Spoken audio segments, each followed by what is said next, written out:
the Steel Toe Morning Show.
Hey, everybody. Welcome to the Steel Toe Morning Show.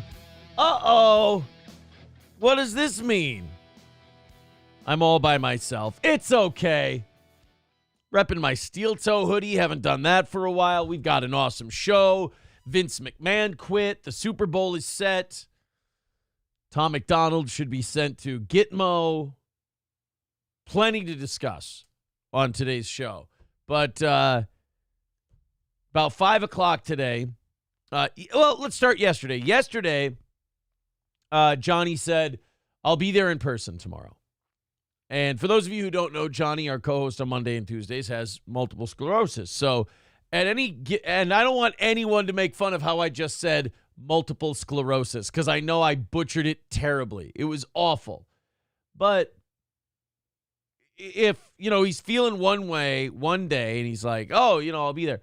If he switches that up the next day, you can't get mad at the guy for that. It's out of his hands. It's not in his control. And so at 5 o'clock today, he says, oh, my legs are not in good shape. I didn't sleep much. I can either remote in or take the day.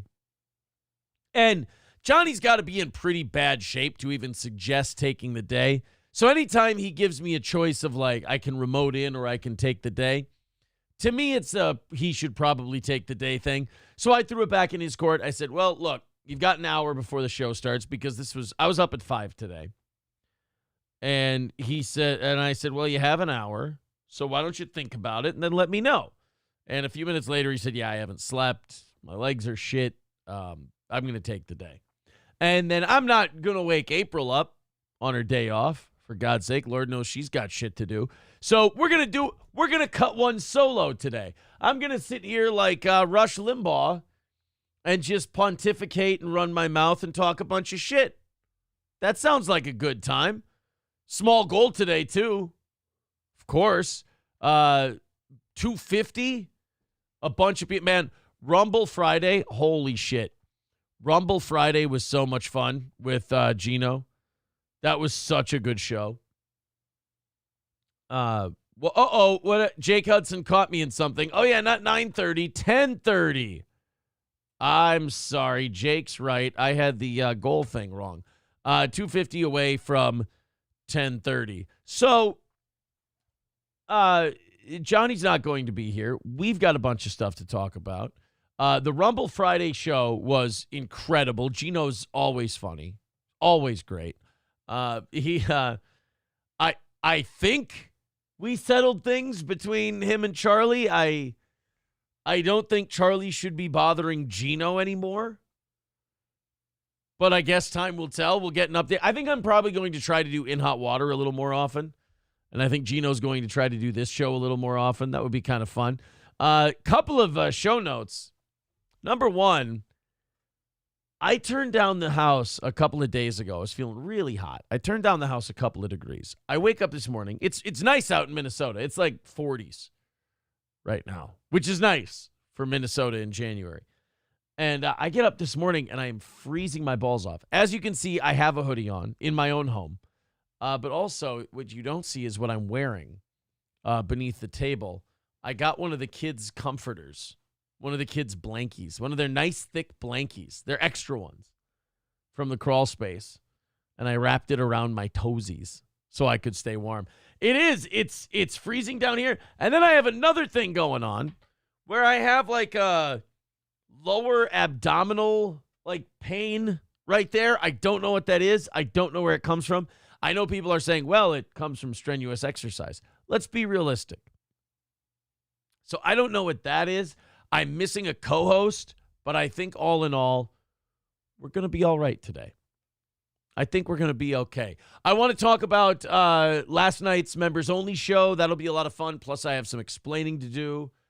And we're going to talk Super Bowl. We're going to talk Vince McMahon, the Ben Shapiro, Tom McDonald thing, which was a marriage made in hell.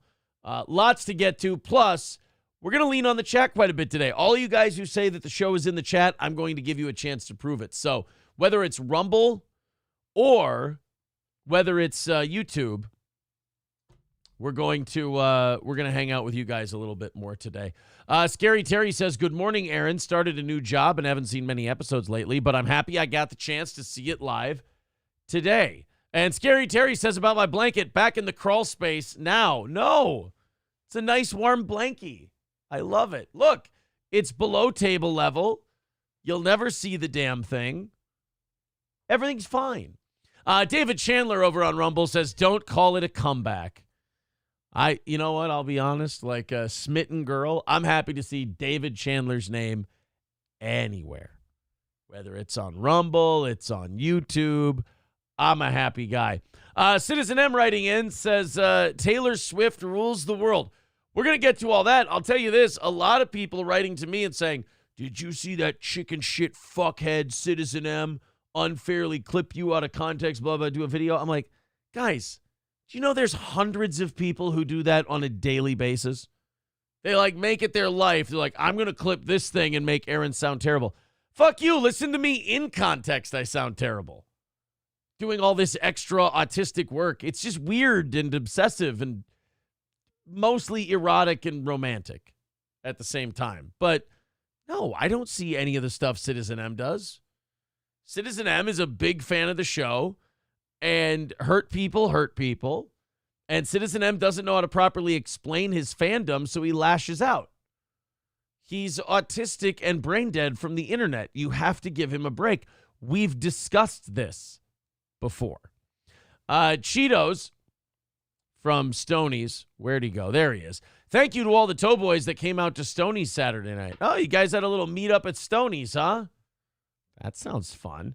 Cynically Insane says, you mean bathing. Bathing? What do you mean? Jake Hudson, oh, this will be good. By the way, Charlie was in my chat this morning saying that I'm white knighting for steel toe and in hot water.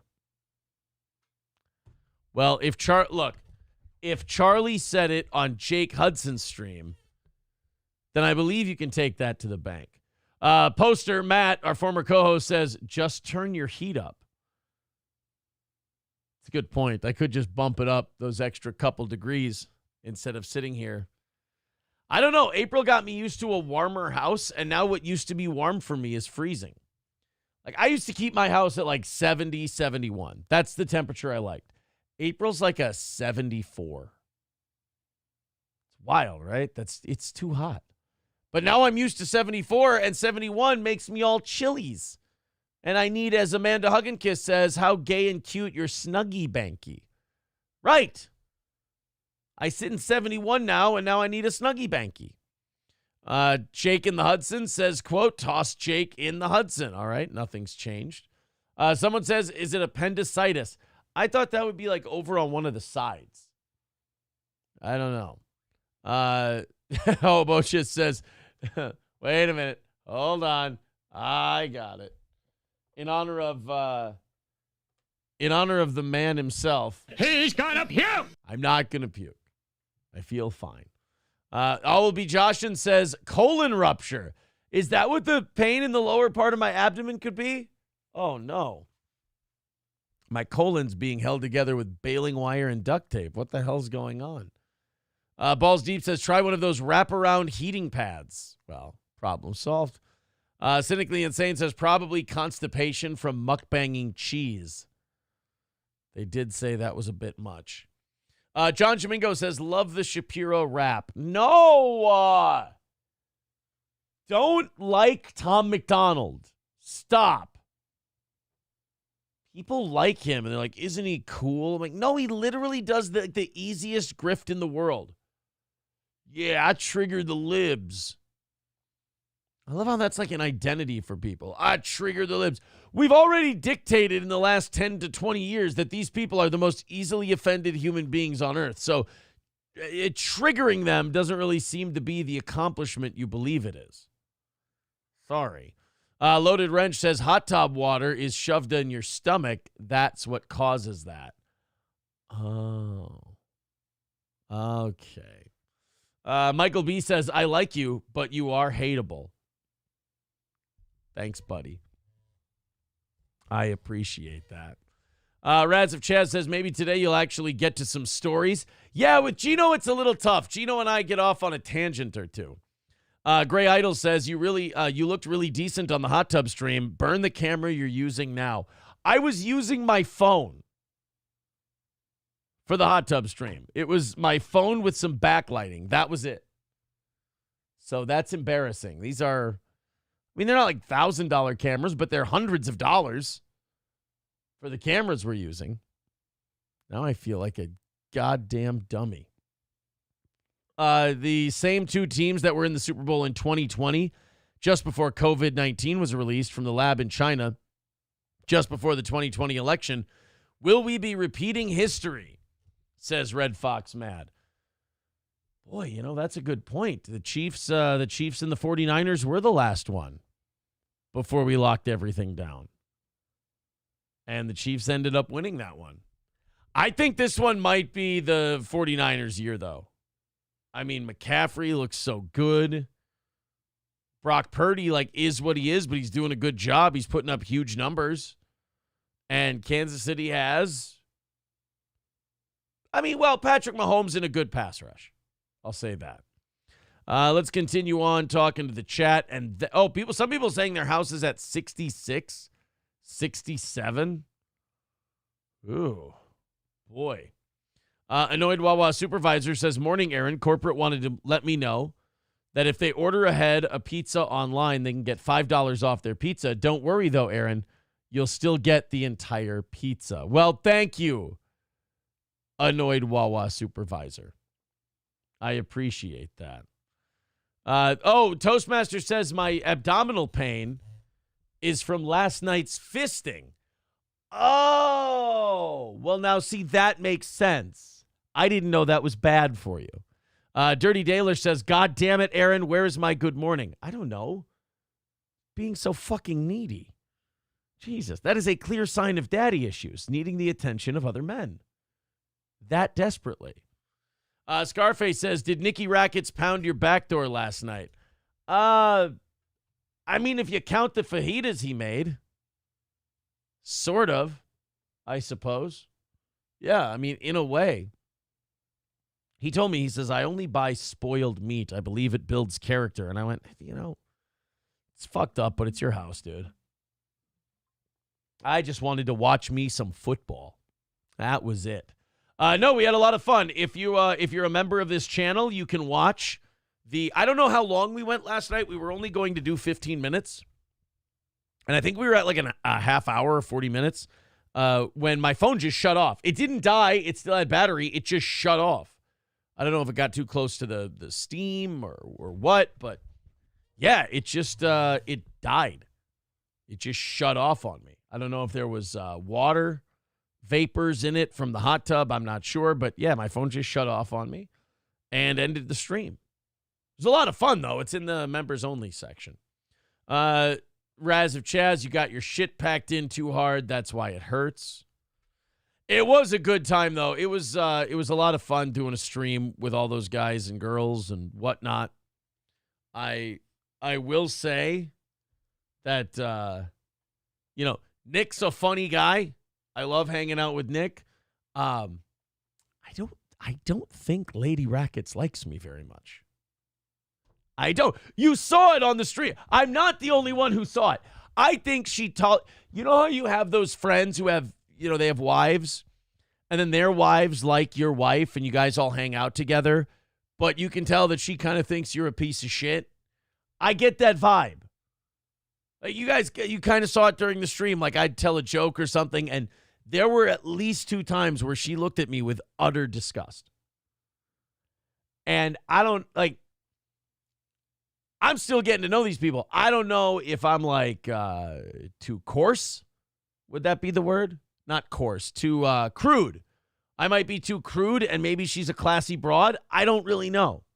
Maybe that's what I should do. I should just ask her. I go, hey, listen, you fucking broad. What's your goddamn problem? That usually fixes it right away. God, I can't believe some people are writing in our chat that the Ben Shapiro, Tom McDonald thing is good. I was really hoping for better for you guys. It's like I wanted you to go to Harvard Law School and you just ended up blowing dudes in an alley. It's just like, yeah, I still love you, but you really disappointed me there. Annoyed Wawa Supervisor says corporate also asked that I point out once again that Abby Shapiro has some donkers on her. Oh, no, doinkers on her. And Ben really doesn't like that his sister has rap video proportions. Well, look, man, we'll get to all of it. Oh, Veldrain theorizing that my pain in my lower abdomen is actually caused by an ovarian cyst. That makes sense.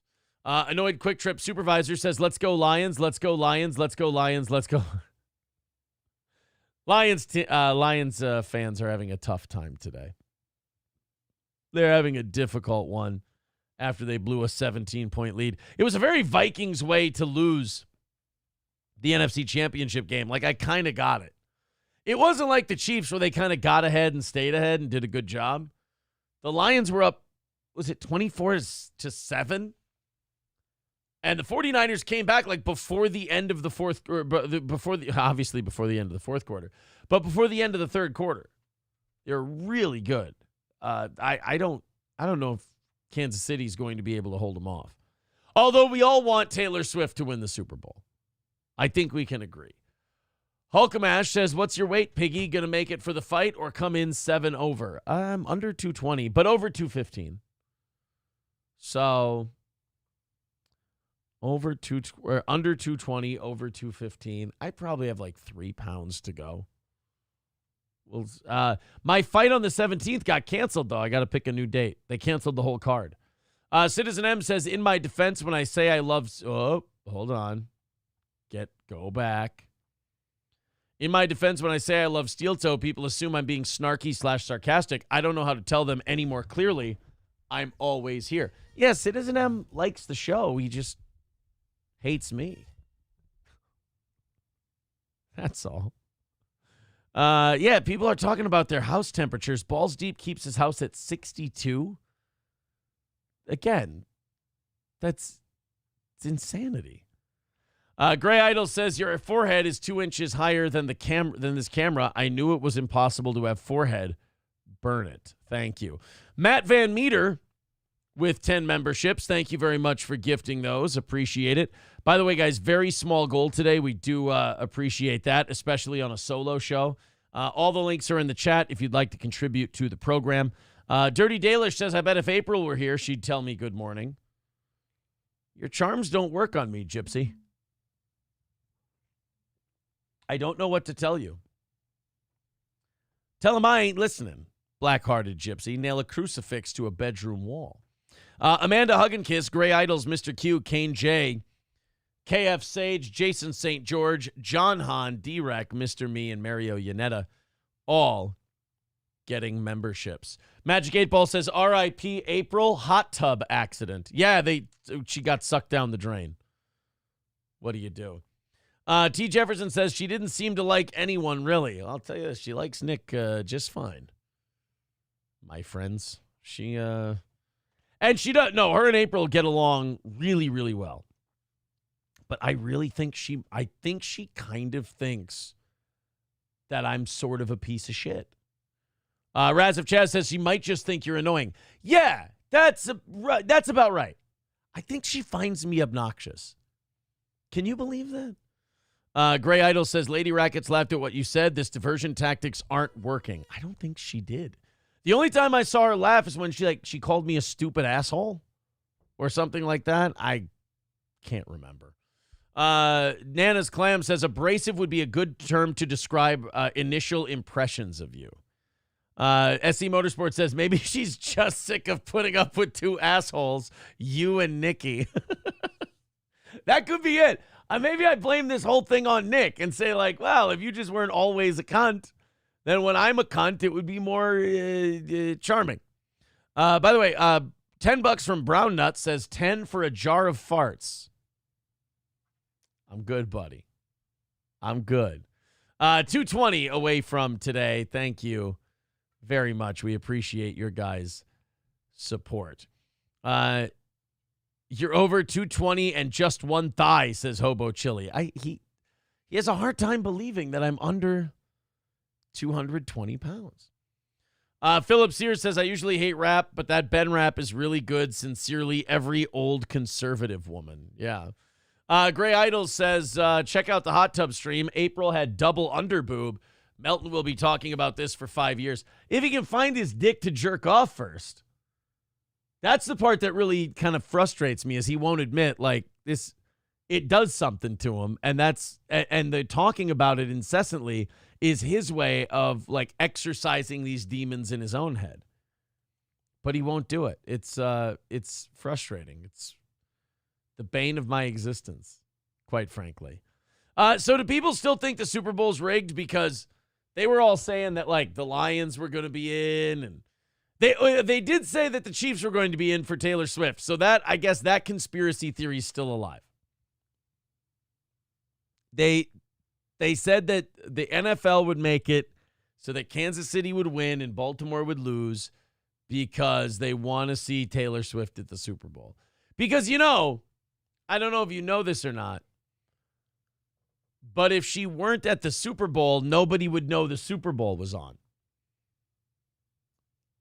If Taylor Swift wasn't at the Super Bowl, nobody would know what it was. Max Brengel says, I'm delivering down near the border in Texas this morning, and you would not believe the overwhelming amount of National Guard here, even in Brownsville. Well, good for them. Texas is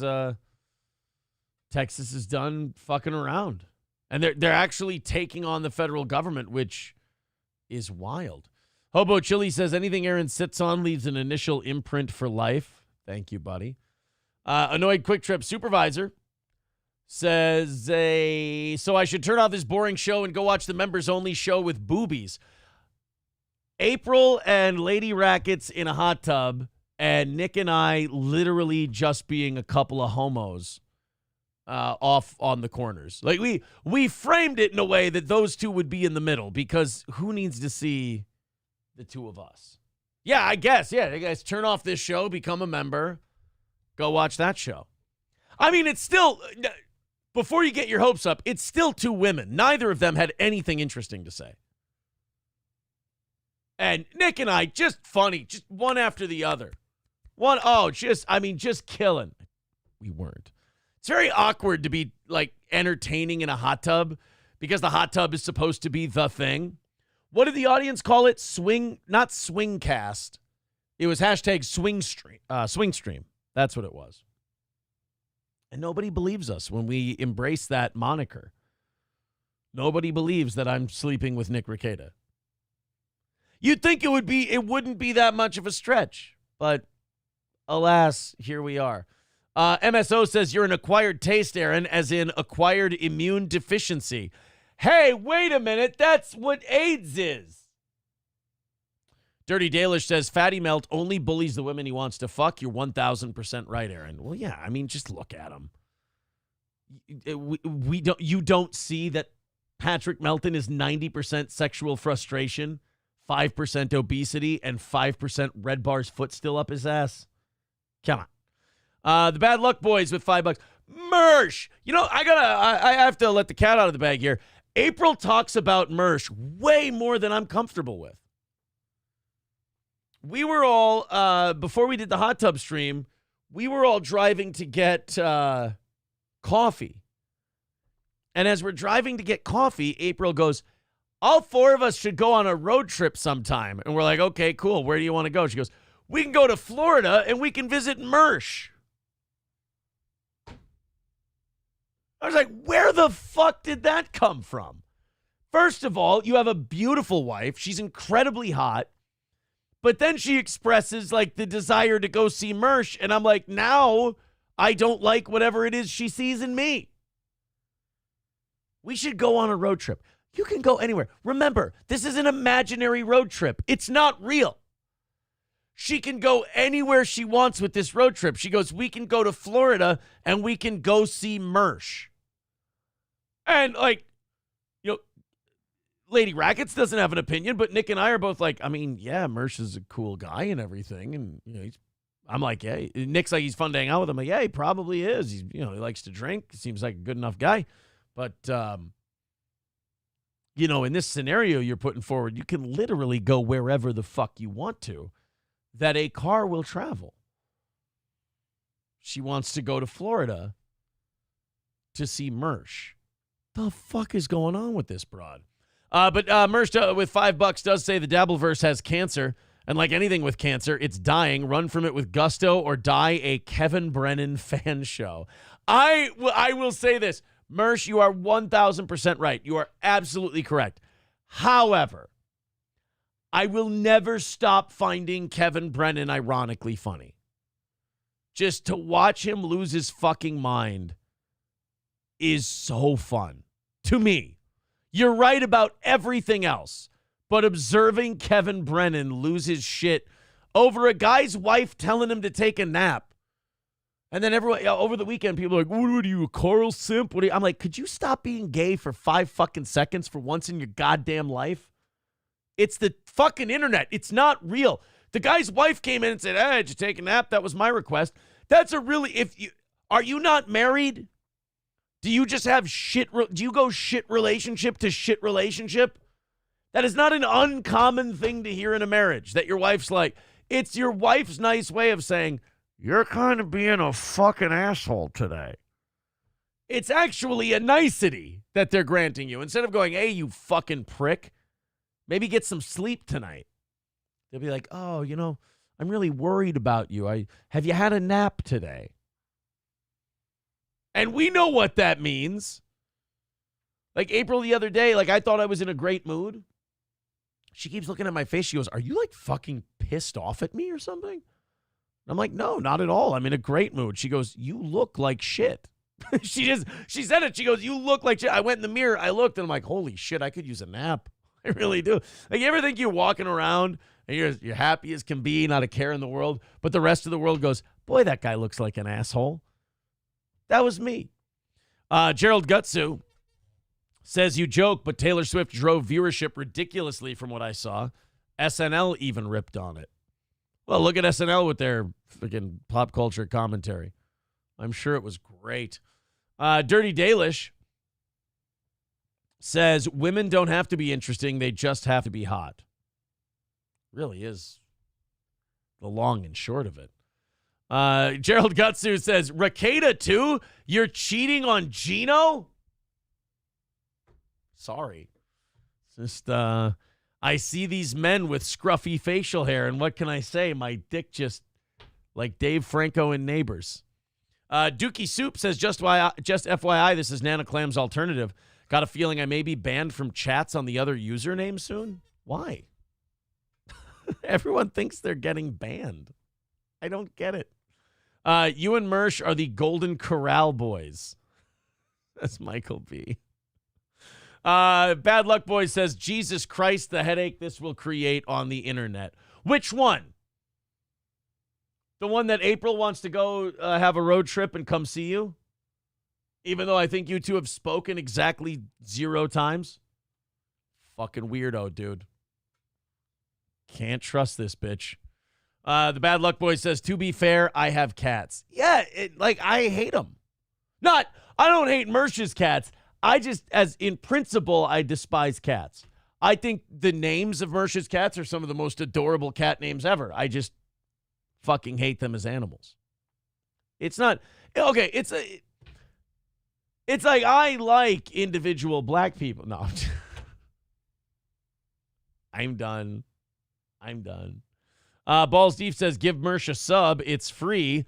Rumble.com/C/Nightwave Radio. Yes. Watch Nightwave after our show's done at night. Kane B says, must really want to see him. She'd see him so hard. Of course. Annoyed Wawa Supervisor says, you know who else talks about Mersh a lot? The Orange County Department of Housing and Community Development. That's a low blow, you son of a bitch. Oh, Magic 8 Ball. I just assumed there were no mirrors in the Imholt compound. Fuck. Rincewind says, I want to defend Citizen M's videos. You don't have to do that. That's fine. Everybody who likes this show doesn't have to think I'm the best guy in the world. Says you should be glad not all of your audience are a bunch of annoying simps. If you don't want to be truthful, don't knock a guy for keeping it honest. I mean, he cuts shit ridiculously out of context, but he has fun doing it. He has a good time. I'm not going to be here to stop him.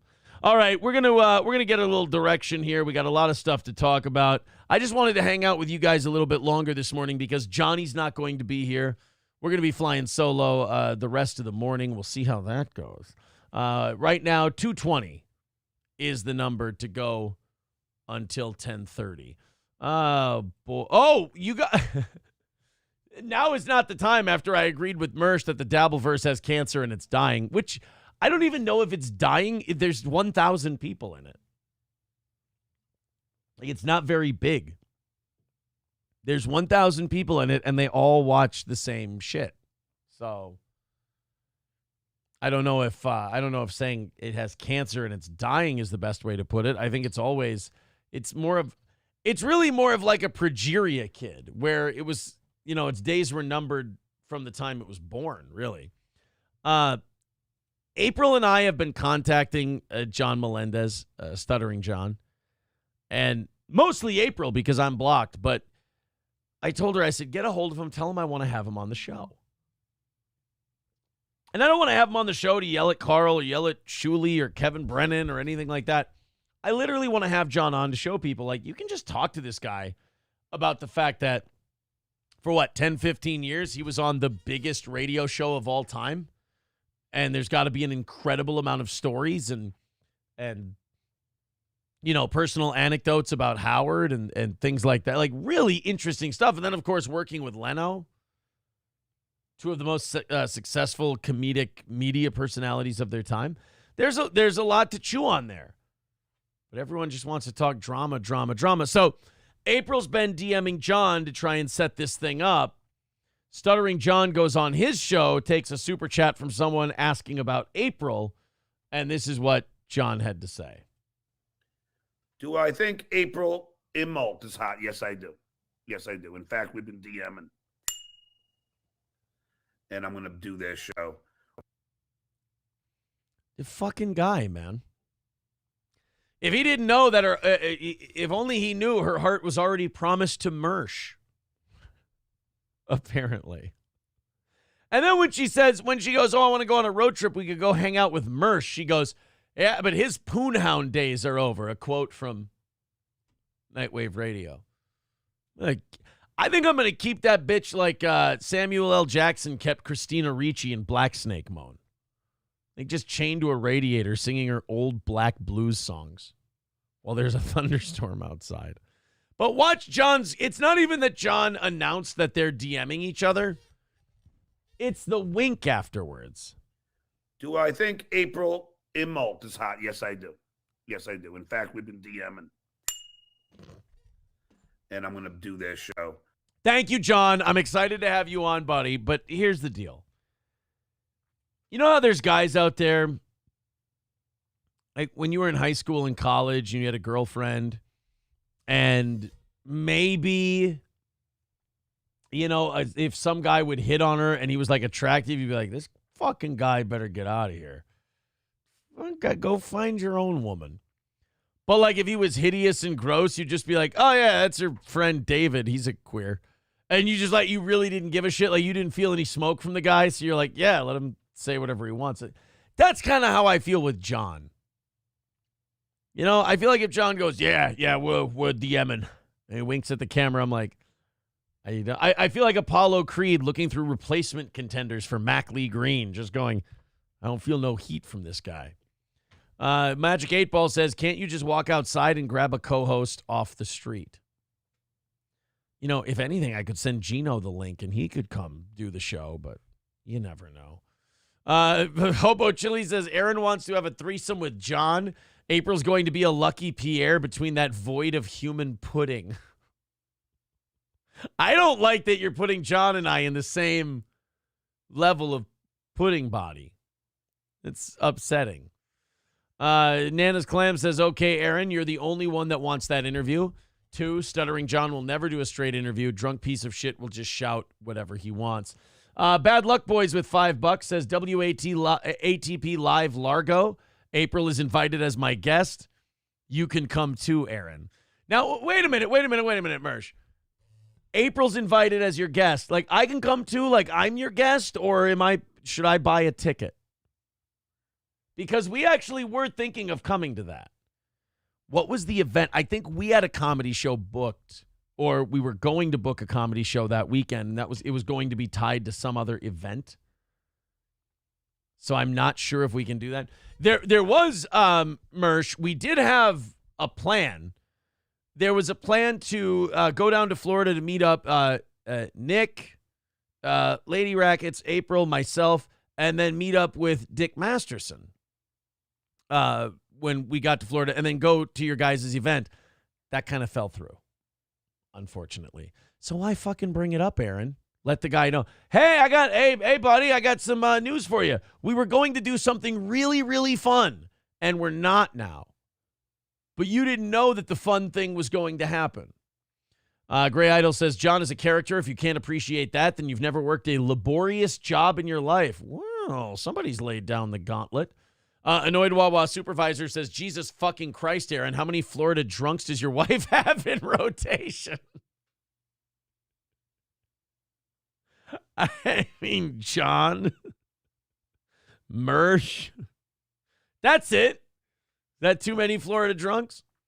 DJ Disco says, Aaron, every swinging dick is competition. You better keep an eye on the situation. Ooh, fuck. So you're saying I got to keep an eye on John. All right. Thank you for the tip. I appreciate that. Balls Deep with $3. Thank you very much, buddy. Magic 8 Ball says, Aaron doesn't want to pay for a co-host today. No, I would love to pay for a co-host today. That would be great. It's just that Johnny told me he couldn't do the show about 50 minutes before the show started, so I didn't have time to get anybody. I did tell April about it, and she'll see it when she wakes up, but I just didn't want to wake her up. You know, all that swinging we did yesterday, I figure I would let her sleep. She's going to be all bruised up. Hobo Chili Recipe with $4.99 says, I heard Stuttering John is going to be pushing rope in April. What say you, fatty? Oh, fuck. I'm not having fun anymore. This started out as a joking good time. Now I'm not having any fun. Veldrain says April is quite the catch. Who is the toe guy? I'm the toe guy. Dub says call Adonis Paul. I could call AP. I could, but then the first thing all the ROTC fans would be like, oh yeah, Revenge of the Sis would have done that first. Of course. I'll co-host for free, says Nana's Clams. $5 from the Bad Luck Boys says, April would be my date. You could come too, though. Dick and Rackets were invited initially by me. Oh, okay. So you invited them, and they kind of passed down a secondary invitation to us. I mean, it's fair. Real streamers with an actual audience versus radio guy in exile. You know, half the battle of doing this is knowing where you stand. Once you figure that out, nobody can hurt you anymore. Oh, Christ. I would, yeah, if Johnny wouldn't have called in right before the show, I probably would have gotten Gino to do the show today. All right, let's get into some things. We won't do the Vince thing right away. Although, god damn those texts on Friday. Shit, who didn't have a boner? Did you come harder when I was reading them as Vince McMahon, or did you come harder when it was just my David Attenborough-esque documentary voice? I need to know. Does my Vince McMahon impression arouse people more, or just my natural speaking voice? But that stuff. I also saw that Brock Lesnar had some things put on hold in connection to the Vince McMahon thing. I also heard rumors that Vince McMahon and all his flesh peddling is part of the reason why his son kind of fell out with the company and left, because he was tired of his dad fucking everyone and trying to pass them around to wrestlers. And the fuck it. Do you remember the text where Vince was trying to pass her around to the ring crew? The guys who put the rings up. He was like, yeah, baby, I showed them. And he's talking to her about it like she's going to be all turned on by it. He's like, yeah, I showed those filthy, greasy-handed fucking ring constructors your picture. And I said, oh, yeah, she'll let you come on her. And she was like, oh, man, oh, you mean I get to fuck the ring crew? That's so nice. Mersh says, I'll call AP. Is it bad that,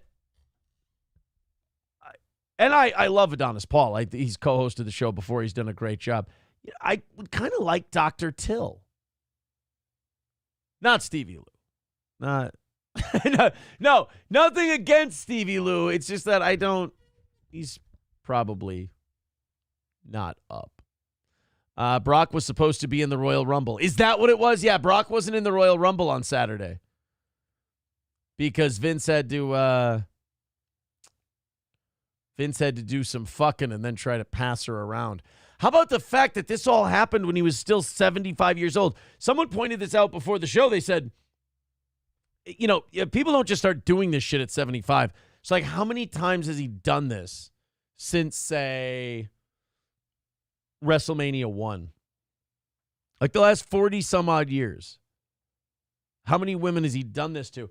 And do you know why he got caught?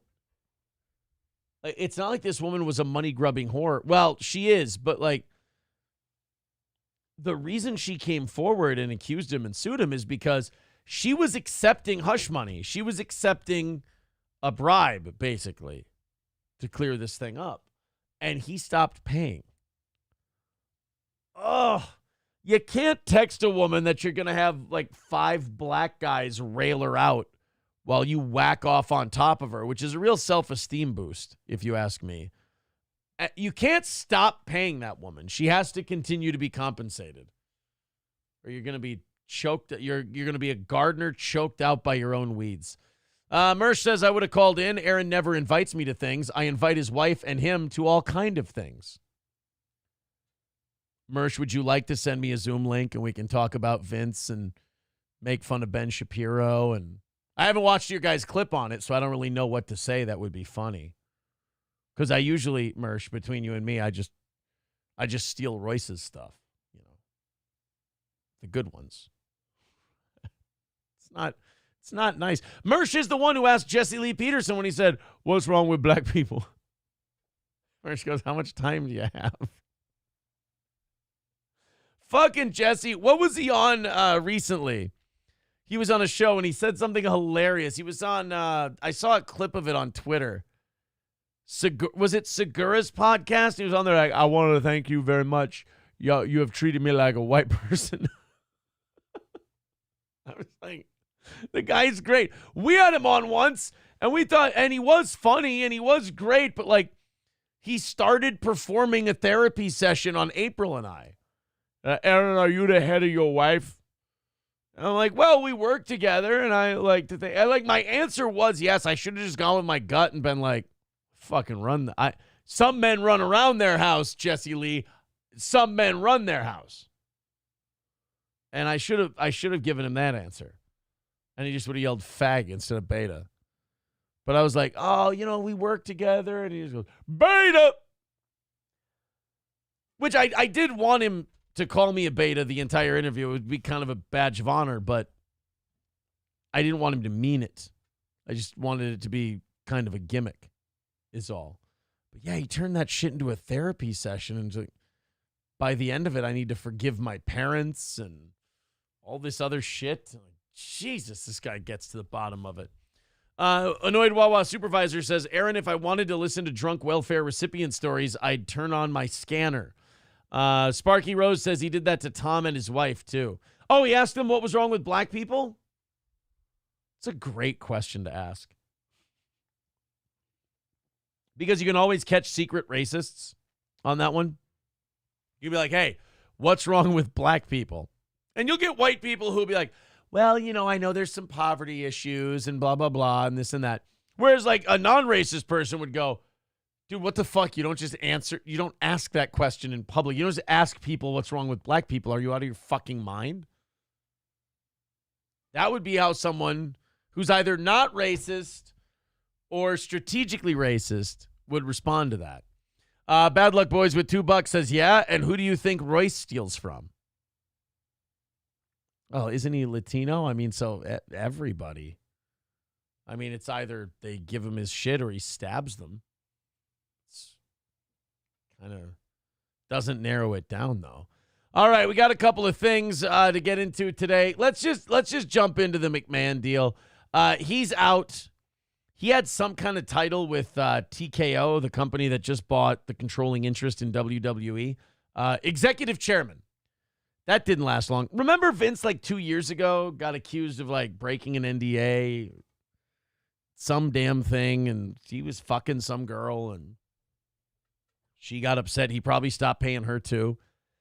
Well, and then he had to step down, but then creative was so shitty at WWE that they're like, yeah, all women matter. Believe all women until the rating drops below a 2. Then come on, we got to get cooking again. Bring Vince back. Now, this one, it doesn't sound like he's coming back from. After alarming allegations came out that he had taken part in SA, other physical abuse, and even trafficking. I mean, he did. To me, the text messages are textbook definition of trafficking. He set this woman up with other dudes, whether she wanted to or not, and was instructing her on what to do. I guess is it still trafficking if nobody gets paid? I don't know. Out of respect for the WWE universe, the extraordinary TKO business, and its board members and shareholders, partners and constituents, and all of the employees and superstars who helped make WWE into the global leader it is today, I have decided to resign from my executive chairmanship and the TKO board of directors, effective immediately, McMahon said.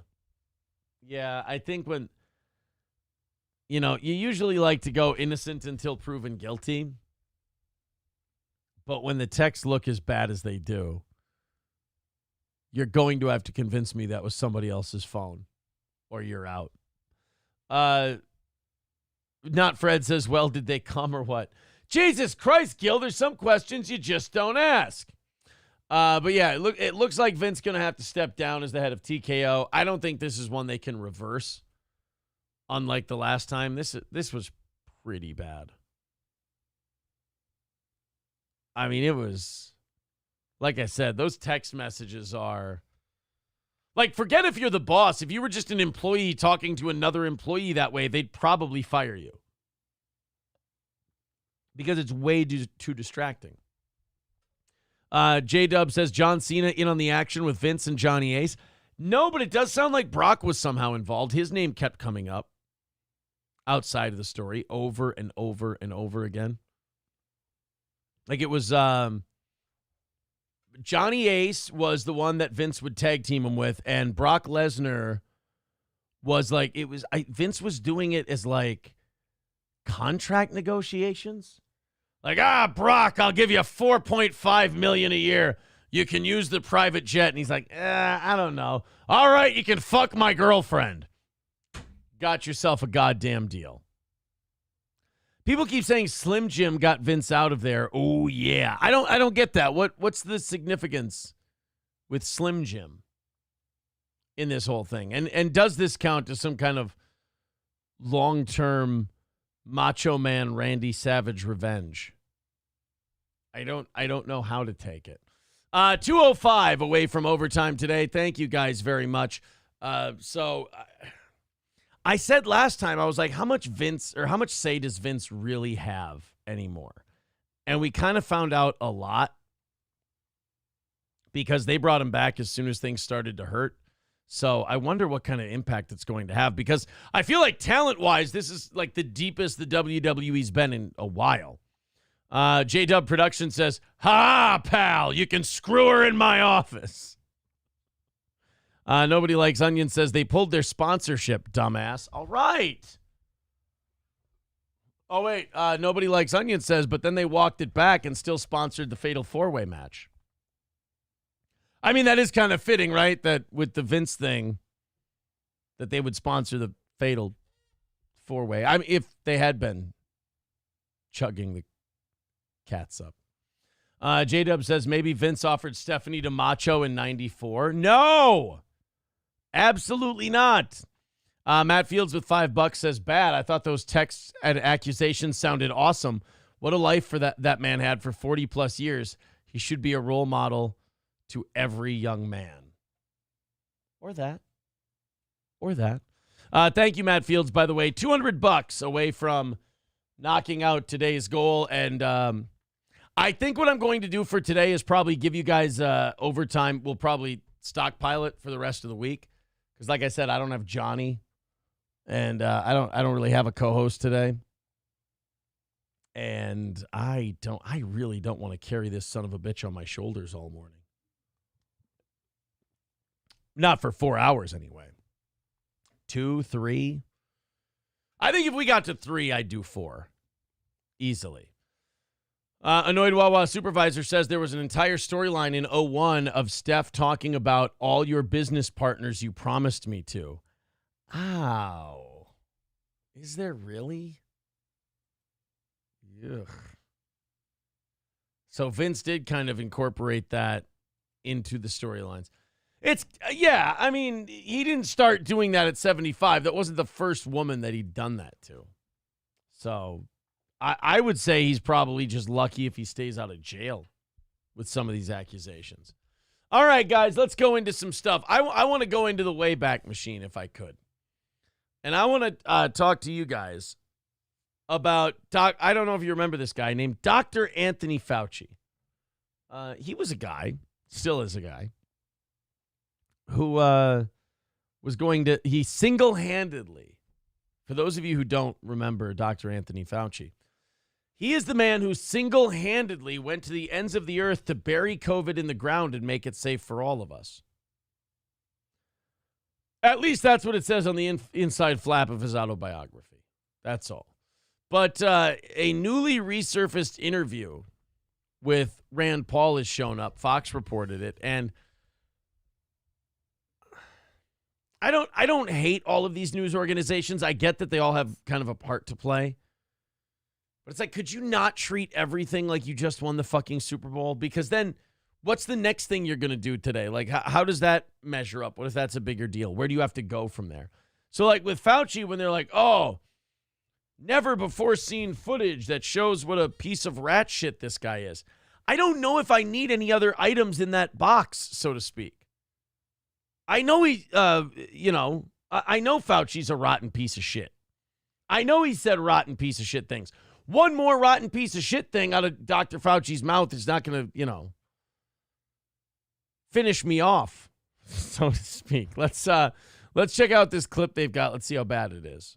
Now, this newly resurfaced interview reveals what he really wanted out of all those COVID mandates. Once people feel empowered and protected legally, you were going to have schools, universities, and colleges are going to say, you want to come to this college, buddy? You're going to get vaccinated. And the home of the brave. You want to come into this building, you better take this experimental medicine that's not killing track and field stars at 18 years old. Stop having constricted chest syndrome. It's been proven that when you make it difficult for people in their lives, they lose their ideological bullshit and they get vaccinated. It's proven that when you make it difficult for people in their lives, they lose their ideological bullshit and they get vaccinated. So as long as you really fuck up people's day, they'll forget that they have any principles whatsoever. They'll abandon the things that made them the person they are today and just do what you want so you're not making their life difficult. Wow. You know, most people would say that quietly to like their cat while they're petting it and, you know, going like this. You're not supposed to just say shit like that to people. One more time. Reveals what he really wanted out of all those COVID mandates.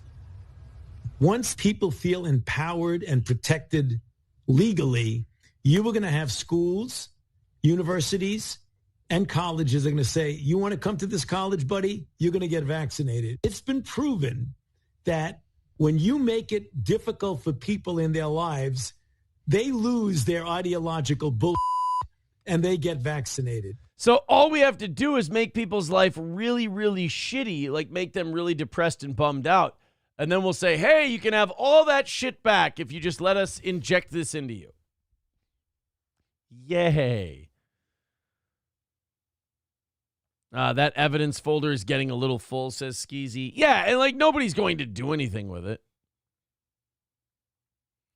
Nobody's going to take the Dr. Fauci file and then, like prosecute him or anything like that. Sid Saraf says Laura Ingraham is now officially more Botox than human. You might be right. I think you are correct. Yeah, I think here's how I'll set it up.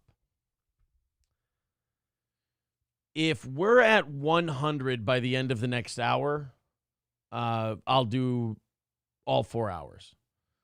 Because I am really, it's going to suck doing a show by myself today. But we'll see. Laura Ingraham is officially more Botox than human at this point. I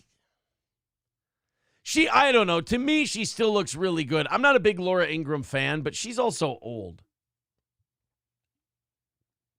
So, I don't know. She looks decent for her age, right? But with what Fauci's saying, it doesn't surprise me.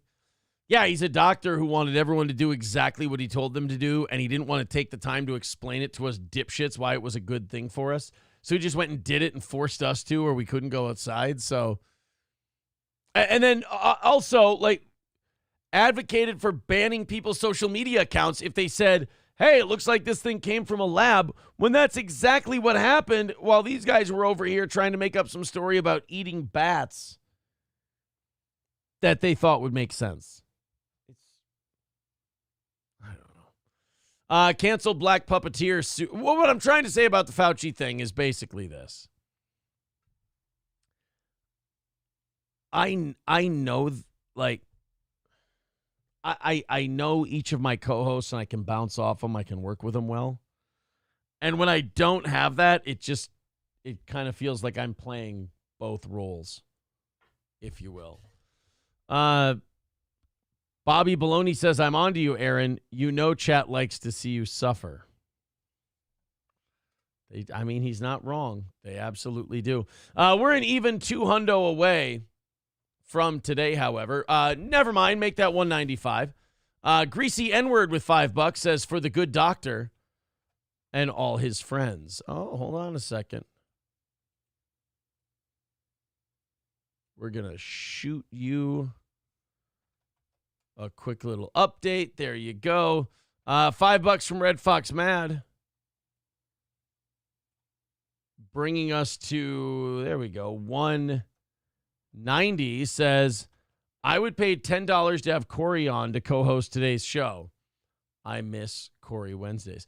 We can. I've called, like I said, it was such short notice. I didn't have time to call anybody and get them ready to go. It was less than an hour before the program that Johnny told us he wasn't going to be in. So, damn it, huh? A canceled black puppeteer is suing an anti-racism activist for calling his show racist. I love shit like this. I love when black people have to sue guilty white people because the guilty white people got so obsessed with everything being racist. Hold on, let me take this off. I'm having, my My tummy wants to come out for a peek. Let me get this sweatshirt off. How about we take off the headphones first, asshole? I'm getting... here we go. I'm getting too warm in this thing. It's making me tired. Oh, there we are. So there's a black performer, and some white social justice warrior decided that this black person was too stupid to know that he's insulting himself, so she's going to go ahead and let him know, and I guess in more ways than one, be the white knight. So there's a black performer named Frank Sylvester in Montreal, Canada, who has a children's show. Well, okay, maybe now I see where this is going. This is like when some people, like before the internet, people found out Bob Saget didn't just do America's Funniest Home Videos, that he also did stand-up, and it's basically just raunchy meandering, if you will. There's not a lot of point to it. Like, it's filthy. People are like, oh, Bob Saget's a dirty comic. Yup, kind of is. So there's a black performer named Frank Sylvester in Montreal, Canada, who has a children's show called L'Incroyable Secret de Barbe Noire, which translates to The Incredible Secret of Blackbeard. There you go. He's a puppeteer, and his puppet named Max is also black. He's been putting on his award-winning play for over a decade until it was canceled last year during Black History Month after Sylvester was accused of using racism and using a grotesque black puppet. All right, well, wait a minute. I think everybody who wears a puppet on their hand makes the puppet look a little goofy. You want it to be expressive, right? So that might not be that big of a deal. Sylvester was accused last year? Last year during Black History Month after Sylvester was accused of racism and using a grotesque black puppet. Here's the puppet that he was using to do his comedy show. So like there's the guy who got arrested. And there's the... Oh, wait. I'm being told I have that backwards. My bad. Sylvester is now suing the head of the Red Coalition's racial profiling department, Alan Babineau, for defamation. And, you know, again, they might have a case because even if you think it's true, you got to be able to prove it. You can't just come out and say so-and-so's a pedophile or so-and-so's a racist or so-and-so's a sexist or so-and-so's. Like any of those things that could kill your career. You're not supposed to be able to just go out and say that. You're supposed to be able to, you know, have a chance to prove it and then let a jury decide. Hobo Chili says, Canada, the short bus of the Americans. Oh. Thank you, buddy. And thank the rest of you. You've got us down to 190 today. I am really feeling it without Johnny here. All right, let's watch the Tom McDonald, Ben Shapiro thing. I'm ready for this. Yeah, see, I'm bouncing around way too quick. I don't know, guys. No Johnny and all that. I might take the day today and just rest up because I'm burning through this shit really quick. And by the way, anytime I don't do this morning, we'll get paid back throughout. You know what? Here's what I'll do. I'll burn through every story I have, which is like 15 of them. It'll take a long time. Maybe it takes until 10 o'clock. Maybe it doesn't. Dirty Daler says, give yourself the time off if you feel like you need it. No, it was just kind of like I had a show planned with Johnny. Like I had something ready to go with Johnny as the co-host. And then and then the call-in thing, and it just kind of sucks. And I don't want to do a shitty show. That's all. But we'll do it. We'll get it going because we just got $50 here, and you can't look a gift horse in the mouth and say, yeah, I think I'm going to take off. Sid with $50 says 4 hours. All right. $50, 4 hours. You got it, buddy. You know what? We knocked that out. I'll do the full 4. And we'll just make it go. Corn Diff wants me to do overtime. If Corn Diff wants me to do all 4 hours, then I can't say no. Corn Diff's a weird guy because Corn Diff has a weird thing up his ass. For me, I don't know if he didn't like me or if he was working with Zero Dark Tony and Tony didn't like me. But I'll tell you this, Corn Diff sure did learn on that Zero Dark Tony. I still have to sit down and listen to those Mersh shows about Zero Dark Tony because I'm interested to hear what a fucking psycho he is. Ooh, someone says send Corn Diff the link. That could be kind of fun. Could have Corn Diff on. But that's the thing. Like, I thought Corn Diff wasn't a steel toe guy. I thought the Corn didn't like me. I jump on with the Corn. Zero Dark Tony was melting down on X. Poor guy. He says, I like you and I like fucking with you. All right. I like the Corn. Dirty Dalish says, oh my God, Corn would be amazing. He says Corn Diff says he's tied up this morning, though. No, J-Dub Production says get Chad Zumach to co-host. I have Chad's number. Gino gave me Chad's number. I'm in a group chat with Gino and Chad, but Chad hasn't said anything in it. Just Gino and I have. So I could ask him. I could ask. Or here's what I'll do. I'm going to do this. If you get up in time, do you want to help me out today? Co-host called in last minute. There we go. We'll see. We'll see what we can do. 140 away from making it a W today, and of course, if we do make that W, we'll do the full 4 hours with just me, or as it is right now, the last 3. Packer Backer says Corey Adam is super low energy. He always seems disinterested. Aaron alone is fine. Annoyed Wawa Supervisor says, you know what Chad has plenty of, though? 10-foot Android chargers because Hillsborough Avenue is wiped out of them. John Domingo says, how desperate are you? I can co-host with you. I like John. John does a good job. I've seen some of his stuff before. Somebody says, or man up and do the show like you used to do the radio shows alone. Yeah, that was easy. Doing a radio show alone is easy. The problem with this is you have no natural barriers, like no commercial breaks, nothing like that. So I'm sitting here rambling like an asshole when I had a show ready that I was going to bounce off of someone else. And that just, it kind of sucks when you lose that. So yes, I will, I sent Gino a text. And if he's awake in time, maybe he'll jump in and do the show with us. But then again, if Gino came on, that would be what, 2 days in a row of Gino. He and I would get to nothing and just be talking a whole bunch of shit. All right, they're saying start playing videos. Yeah, like if I need to take a break, if I need to go to the bathroom or anything like that, maybe we'll just we'll fire up something catchy like the Tom McDonald Ben Shapiro song. Now full disclosure, I have not watched this yet. So I am being a little unfair making fun of it before I even listen to it. But I'm looking at Tom McDonald, who's like one of the biggest grifting pieces of shit, where he's like, oh, I guess I'm not a very good rapper and musician.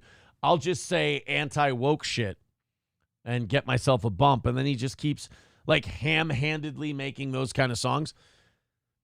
But Ben Shapiro being in a song is intriguing to me, but there's no way it can be good. There's no way this is good. I have heard from people, they have said, nope, it's good. Tom McDonald and Ben Shapiro do a good job, so on and so forth. Okay. All right, I'll give it a shot, but I have a feeling this is going to be grifty boomer nonsense. I mean, one of them's wearing a hoodie that says facts, but it's like the dare lettering, and then the underneath lettering is don't care about facts don't care about your feelings. Ben's fucking catchphrase. Jesus, Aaron. And then Tom McDonald's wearing a shirt that says, I don't care if I offend you, Hangover Gang. Now, first of all, what Tom McDonald crowd is worried that they're going to cross paths with a gang? The restaurants and shit they hang out with. Really. But anyway, Tom McDonald to me is just kind of that guy who, couldn't break into the business. So he went, well, I know, I'll just be like super Republican and like trad and all shit. And it's worked for him. I mean, I'm sure he's made a lot of money. But let's check out this song and see if this is a bridge too far. They call me offensive, controversial. There's only two genders, boys and girls. They can't cancel my message because I'm the biggest independent rapper in the whole freaking world. Claim that I'm racist, yeah, alright. I'm not ashamed because I'm white. If every Caucasian's a bigot, I guess every Muslim's a terrorist. Every liberal is right. I don't want to... See what I mean? It's that shit all the time. There's only two genders. Oh, I guess the liberals are always right. Like, it's the same... I don't like liberals because they're whiny, whingy cunts. And every Tom McDonald song comes off as if him whining and whinging about something. The liberals aren't cool. The liberals won't swim in my pool. The liberals act like a fool. And the liberals ain't going to be cool. All right, we get it. They cut dicks off, and that's bad. I agree. But do we need to make a 3.5-minute song about it? I talk to folks who don't get it. Go woke, go broke, no hope, it's pathetic. Pro-choice, pronouns, pro-love, you're progressive. But you ain't pro-gun, no one to protect it. Where the American flags at? Remember when people would hang those? They've been taken down, they all been replaced with BLM flags or a rainbow. This ain't rap. Have they, though? Like, that's another thing. I don't know about you, I still see a shitload of American flags. I mean, I do see more rainbow and LGBTQ flags and shit than I've ever seen before. Fair, yes. But I don't like not, I don't not see, Nazi. I don't, I don't feel like I'm missing the American flag. Like it's not anywhere. This ain't money, cars and clothes. We ain't selling drugs, we ain't gonna overdose. We ain't pushing guns, ain't promoting stripper poles. We won't turn your sons into thugs or your daughters into hoes. Well, you're no fun. God. Just when you think you can give a guy the benefit of the doubt, we're not gonna get any hoes? Shit. I mean, I appreciate that he wants to do that for my children. That's great. But like other people's children still need to become hoes. Because like, the world needs ditch diggers too. You need someone who at 19, 20 years old will like just get tired of cutting and just go right to hooking. And you're like, well, that's a lot less harmful than what they were doing before, I suppose. But anyway, Tom McDonald in this song, he doesn't like the libs. He likes to say what he wants. Well, he makes a rap album on YouTube that has 7 million views. Yeah, he's really censored. I don't care if I offend you. I was put here to upset you. You can cry and you can scream. You can riot in the streets. You defunded the police. Now there's no one to protect you. I hope I offend you. I ask myself what would Ben do.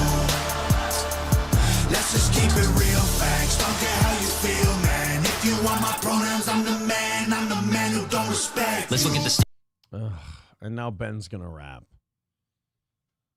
It's just like when I say I'm sick of pronouns, when I say I'm sick of this talk, that means like from all sides.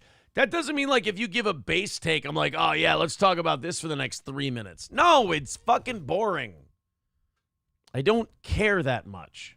If you want my pronouns, I'm the man who don't respect. Let's look at the stats, I've got the facts. My money like Lizzo, my pockets are fat. Homie, I'm epic, don't be a whack. Dog, it's a yarmulke, homie, no cap. Look at the graphs, look at my charts. You're blowing money on strippers and cars. You going to prison, I'm on television. Dogs, no one knows who you are. Keep hating on. Is he really just yelling at like drug dealers who go to prison? Is that all he's like? Yo, I've got a successful conservative podcast network and you're going to jail for dealing heroin to kids. Yeah, I don't think you two were on the same path there, Benny. On me on the internet, my comment section all woke Karens. And I make racks off compound interest. Y'all live with your parents. Nikki, take some notes. I just did this for fun. All my people download this. Let's get a Billboard #1. I guess whatever charm this song has is lost on me. I guess if Ben Shapiro is supposed to be a good rapper, it's lost on me. If I just hear a lot of the same shit over and over. This ain't rap, this ain't money, cars and clothes. We ain't selling drugs, we ain't gonna overdose. We ain't pushing guns, ain't promoting stripper poles. We won't turn your sons into thugs or your daughters into hoes. I don't care if I offend you. I was put here to upset you. Were ya? You can cry and you can scream, you can riot in the streets. You defunded the police, now there's no one to protect you. Here's what I don't get. Has Tom McDonald, and maybe they have, I haven't followed him enough. He acts like, you can shut me up, you can ban my music. Like, has it been? Like, does he, what I mean is, like, does he play at festivals, stuff? Not like stuff where you can book a venue, but I mean like stuff where the venue already exists and the organizers have to come ask you to play. I mean, he just kind of seems like a one-trick pony with his music.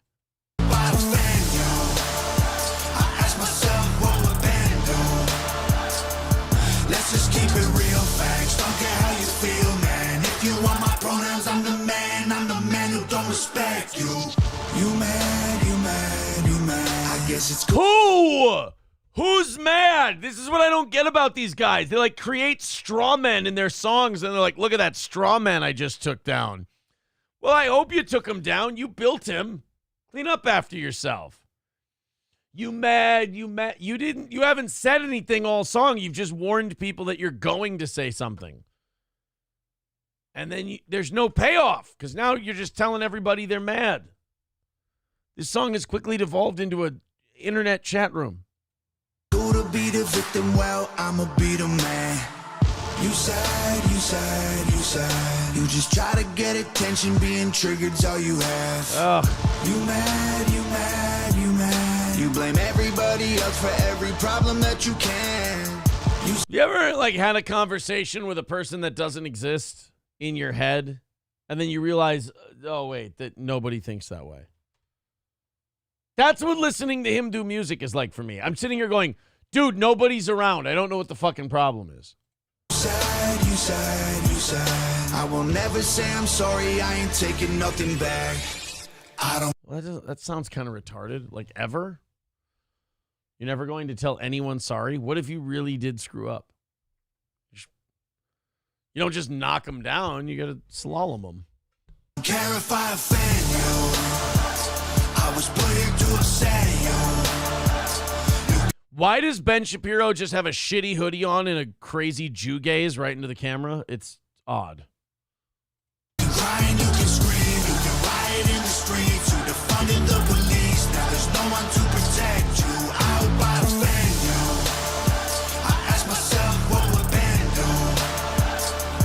Let's just keep it real facts. Don't care how you feel, man. If you want my pronouns, I'm the man who don't respect you.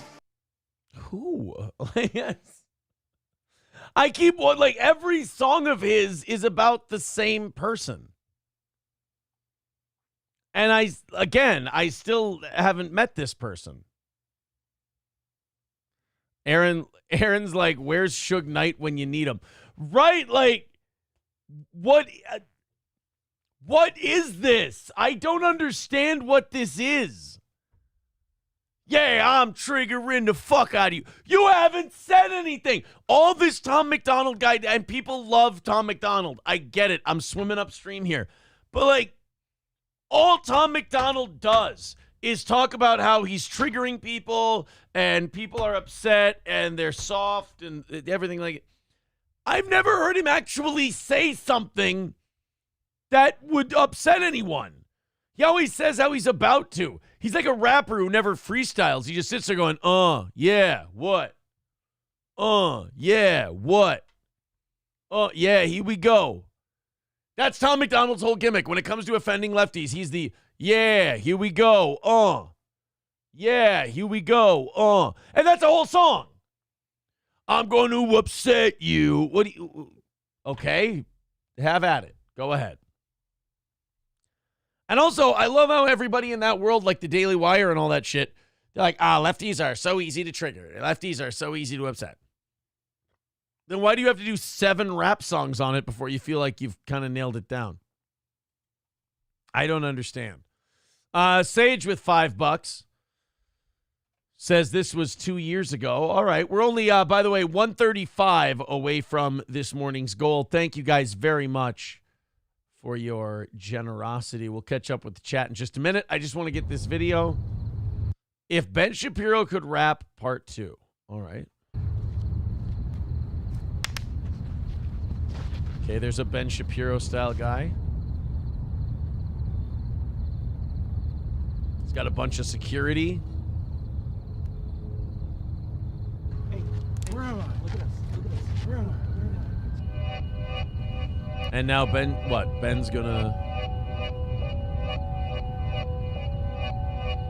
What is this? The guy... Yo, Sleepy Joe, wake your ass up, keep the flow. I'm spitting truth, here's a fact check. I'm a young buck, you're geriatric. Want a debate? You'll get destroyed. Stop paying people who are unemployed. Kids in your van, riding with Biden. His bones are brittle. Why would I fight him? Take a So wait, he's doing a real thing or he's making fun of Ben Shapiro? Because if he's making fun of Ben Shapiro, then it's great. It's way too serious and all that.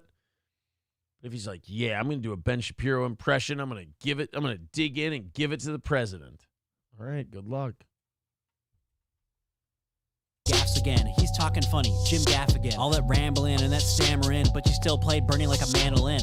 Aren't you lost without Barack Obama? Cut your losses, go back to mama. Hoping that your term is shorter than me. My facts and logic are extraordinary. I'm at the level Eminem is at.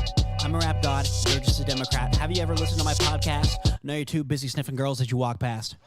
So is he being, he's being serious. He's like, yeah, I'm fucking telling Joe Biden like it is while doing a Ben Shapiro thing, I guess. He's making fun of him. Okay, so he's trolling Ben Shapiro. Okay. Thank God, because like, do you see where I'm a little confused? Like, I could see people like this making like a Ben Shapiro fan impression deal.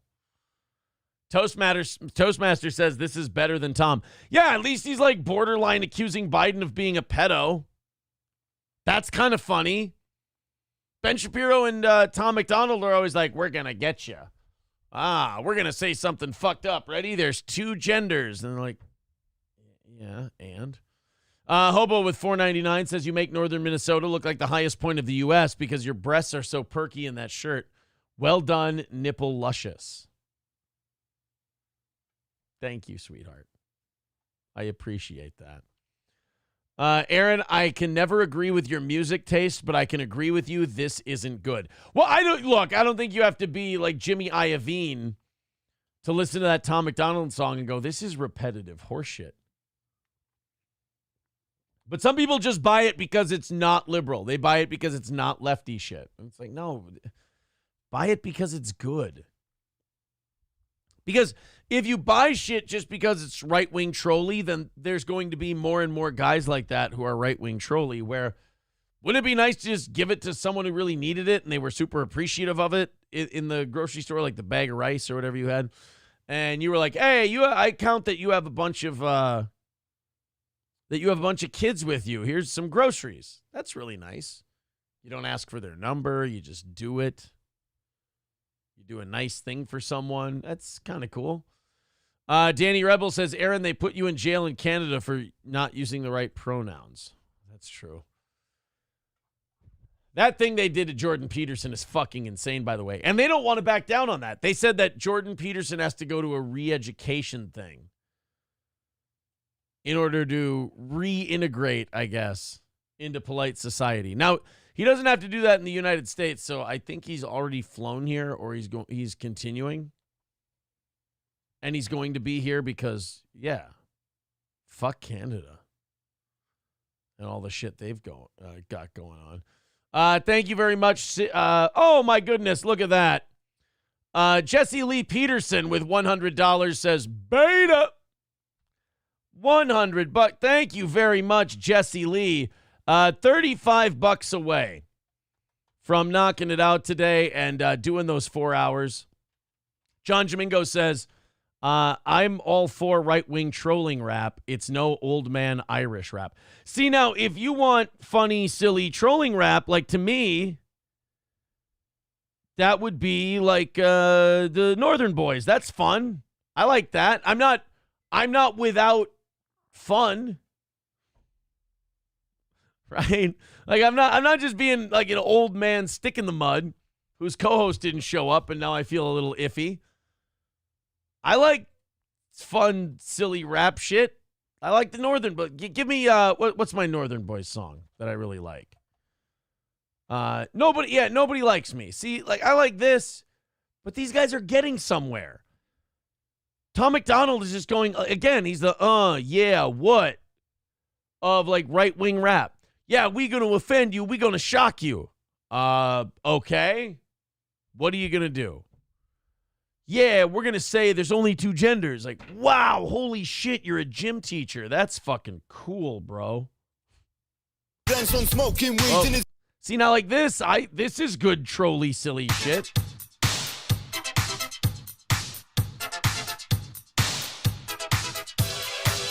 Right, back to the Kenny Jr., Norman Payne and Kev. This stuff I like. My wife's got a beach on fees with a sex addiction, and it's hard to walk him in the park. Every other dog we see gets chased and pinned and fucked and licked in the ass. My grandson smoking weed in his bedroom, texting girls photos of his cock. Jesus, fuck.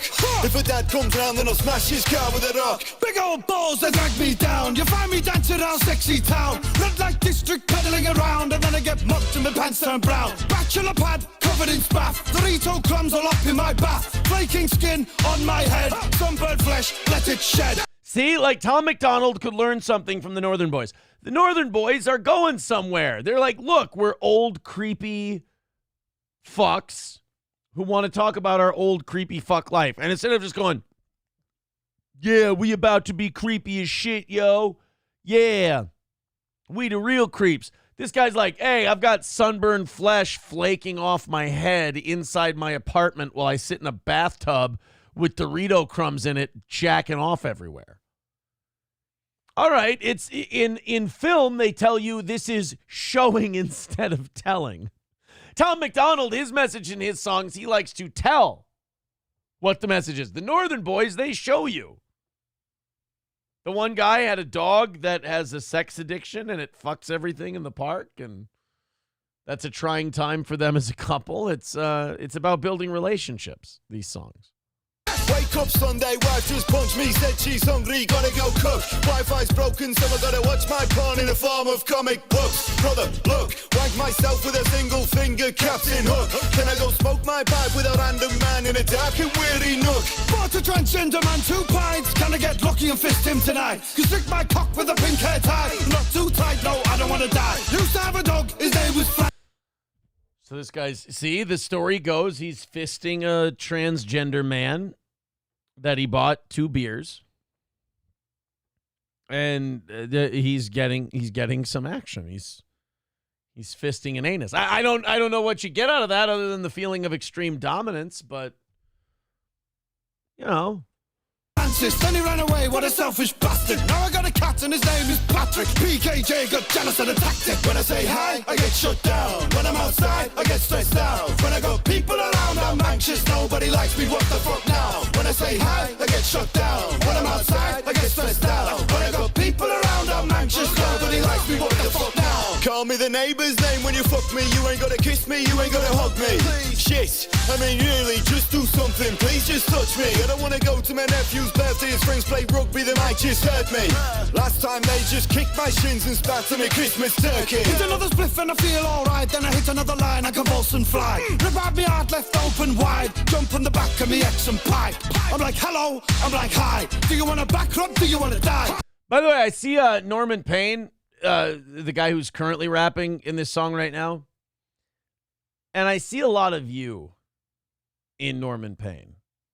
Like, I just feel like of all the guys in these songs, you guys can relate to him the most. Just kind of like bitter but funny about it and knows where he is. Like, very self-aware. I like this guy. Convulse and fly. Rip out me heart left open wide. Jump on the back of me ex and pipe.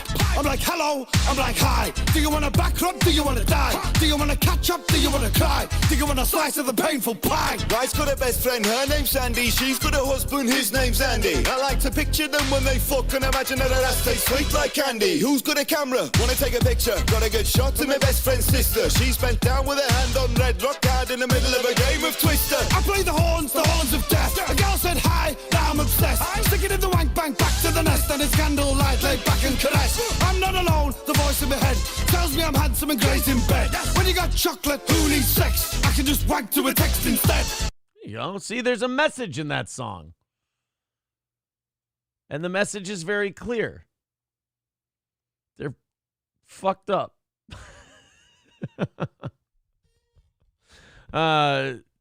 Cynically Insane says it could happen to you because it happened to me. Right. It's a relatable song. You Ain't Getting My Money says they need subtitles because you can't understand a word they're saying. What? T. Jefferson says the Northern boys at least have a flow as well as humor. The face tat guy is just cringe in a one-note joke. Yeah. Skeezy says, yeah, but triggering the libs, am I right? It's amazing that grift works. It's got to be the dumbest customers on earth buying it because your whole setup is these people are gullible. They fucking they get offended by everything. They're upset by everything you say. And then you go, and you know what I'm going to do as my sign of strength and, you know, really nailing people and shit? I'm going to trigger those people. You just said that's the easiest thing in the world. You said you could say that, like, the 5-year-old from Kindergarten Cop could offend them with the boys have a penis, girls have a vagina thing. They watch that scene and cry. You told us that. So then if you come home with, like, you know, a bunch of, like, lawn signs and shit, we're like, yeah, this will trigger the libs, and that's my job now. And you're like, yeah, but I thought you said that was, like, really easy. You just needed, you know, like non-vegan cheese or something. No, but I'm triggering the libs, bro. Oh, cool. What's that doing? You know,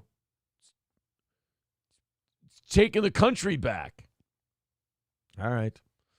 Corn Diff says April's not here today, Aaron. You can turn to the left. When April's usually here, if I turn to the left, I get a boner. I can't help it. I don't want boners all show while I'm talking to you guys. I'm not trying to be a dick or nothing. I just... oh, my goodness. Zero Dark Tony's legal team throwing $40 at the old steel toe. Thank you very much. Oh, my goodness. Sci-Fi 20XX says this show is turning into the Man on the Moon. Well, you mean I'm just like I'm shouting at I'm just shouting at people outside? Like I said, my fucking co-host bailed on me just before the show started, so I'm kind of just fucking, you know, flying by the seat of my pants here. Corndiff says, believe me, I understand. Yeah, right? I turn this way. I see April. I get an erection. All the blood goes to my penis. I've got none left in my brain. To give you guys all the witty, amazing commentary that I give you on a daily basis. Like, Tom McDonald sucks. God, I hate him. How can I give you that kind of brilliance if all the blood that I need for my brain is in my penis? It would be impossible. That's the correct answer. Bobby Baloney says the left sells triggering the right just as much. It works way too well. Everybody get a hobby. That's because everybody in America has picked a fucking side. Like these people are the Chiefs and the 49ers, and they're going to play this game where one establishes dominance over the other, and you're all going to cheer. When in reality what it is they keep you divided fighting each other, and then you all stay triggered over bullshit. This guy said he doesn't support the troops. This guy said there's 19 genders. Who fucking cares? We're $36 trillion in debt. We're bombing everything with brown skin, and we can't fucking keep our roads cleared. Good rant, dickhead. We can't. Medicare, Medicaid, and Social Security are a mess. Our financial health has never been worse. We've fucked all of our housing markets and everything else. We're like, oh, but you know what? That guy said there's 19 genders. Who gives a fuck? He's insane. Why are you looking at a guy with 19 facial piercings and face tattoos and then going, oh, man, what that guy says matters? That guy won't admit there's two genders. No, but he's going to fuck that guy to have a kid anyway. Now, look, some of them do have children. That's fine. But, like, okay, most of these women who have kids that they end up wanting to cut their dicks off, right? They take their kids like, oh, I got to cut my son's dick off because he's actually a girl. I haven't had anything to do with, forming that opinion in his head. They were going to fuck that kid up some other way. Like, whether it was the gender thing or something else, that kid was going to get fucked up because he has a narcissist for a parent. They were going to fuck that kid up somehow. Von Kaiser says we can't even rat good or rant good. Oh. People are learning how valuable Johnny is today. Yeah, Aristocrat King Yeti's right. They've all got Munchausen by proxy syndrome.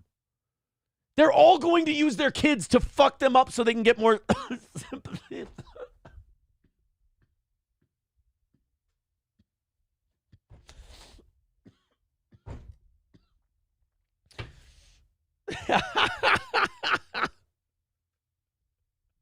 This is actually becoming a very fun show for me because I can't do it. I'm sitting here going on a rant that I feel like I have something to say, and I literally just choke on my words.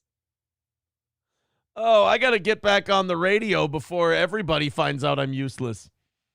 Oh, Bobby Baloney says, you okay over there, Grandpa? I mean, define okay. Define okay. Wayne Chambers says, Aaron's a hack, like he's going to hack up a lung. Wap-a-pap-a-pap-pap. Annoyed Wawa supervisor says, Aaron, respectfully, please just turn the stream off. This feels like your Hasselhoff cheeseburger moment. What? Bearded Trucker says, there's the AIDS kicking in. That was the best part of the show. We're just getting warmed up. Kalama liked it. If Kalama liked it, we're good. Hobo Chili says, Munchausen by proxy sounds like a German meal Aaron was awarded at the Oktoberfest. Fuck you, dude says, I've missed a good Aaron rant. Reminds me of the radio days. Exactly. Oh, my goodness. Retired Trucker says, did April go home with Nick? Is that why she isn't there? Go home with? How do you know that I'm not still there? This is just a backdrop. Corndiff says, call-in lines, YOLO. Ooh. Possibilities. Mad Max Mardigan says, you remind me a lot of Tom McDonald. Shut the fuck up. But no, like, we have this country now where, somebody just said, oh yeah, the left likes to trigger the righties too, just as much. Right, that's because all these people have, who don't know anything about, politics or anything like that, have invested in these one topic issues. And they watch 9 million hours of YouTube about just that one thing, and then they argue online with people about it. They forget anything they ever had in common, and then they just start arguing about that one thing, and that's the big thing that matters. When, again, we're $35 trillion in debt. I don't give a fuck. You can call your pronouns Jack Benny. As long as we fucking tighten our belts and get the debt under control. Hey, I'm going to chop my dick off when I turn 19. Cool. Are you going to get us out of the war? Yeah. Awesome. It's fine with me. I don't give a shit about any of this stuff. Our empire is crumbling. Our roads have holes in them the size of your head. And we sit there and go, oh, but that guy wants to call himself she, her. Yeah. Now, I get it. It's worse when the potholes are still there and you're $35 trillion in debt. That's obnoxious. But the person cutting their dick off didn't do that. They're too busy cutting their dick off. I mean, if anything, if they're of age and they're cutting their dick off, that's a lot of time they can't spend fucking things up somewhere else that matters. If you're busy chopping your dick off, you can't run for office and propose crazy legislation that might work. Or registration. They could be Asian. Omega Dreads Gaming Channel says, LOL, what's that? Well, that's you, but we can keep it together. He says, oh, I suppose you're right. T. Jefferson says, hey, man, They might be adding a dick. Yeah, they could be adding a dick. You can add a dick, take one away. Like Bill Maher said, you could get a jar, you know? Need a penis, take a penis. Don't need a penis, leave a penis. Nana's Clam says, wow, the college radio makes sense. He's yelling about a problem that only exists on college campuses. All right. But that's kind of my point, is that it's not a really big thing. You know, it doesn't fucking matter. But, like, everybody wants to make songs and shows about him. Man. Annoyed Wawa Supervisor says, Aaron looks and sounds like he's a week away from hosting the Nighttime Attitude on KVSC. Well, nice pull. Phantom X says, if you want pristine roads, come live in Social, Aaron. You might have to step on some bums, but you can drive your sports car year-round. My sports car? Kyle says, Steel Toe Incoherent Rant Show. I don't know what you're talking about. I've been incoherent. Why would you say that about someone you revere and admire? All right, let me open up these 7 o'clock hour stories. I want to go till 10 today. Anything you guys contribute to the program goes to tomorrow morning. I do appreciate that. I've got no Johnny today. I reached out to Gino. Johnny couldn't do the show last minute because his health was not doing very well, and he wasn't sleeping. So, unfortunately, nobody else I've gotten a hold of, other than the Corn, wanted to do the show today, or is even ready to answer me on if they wanted to do the show. Corndiff says he's not incoherent. He's just passing through. Get it? Because he's saying like it might be a place. You ain't getting my money says, what's up with your eye looking like a dude at K&A?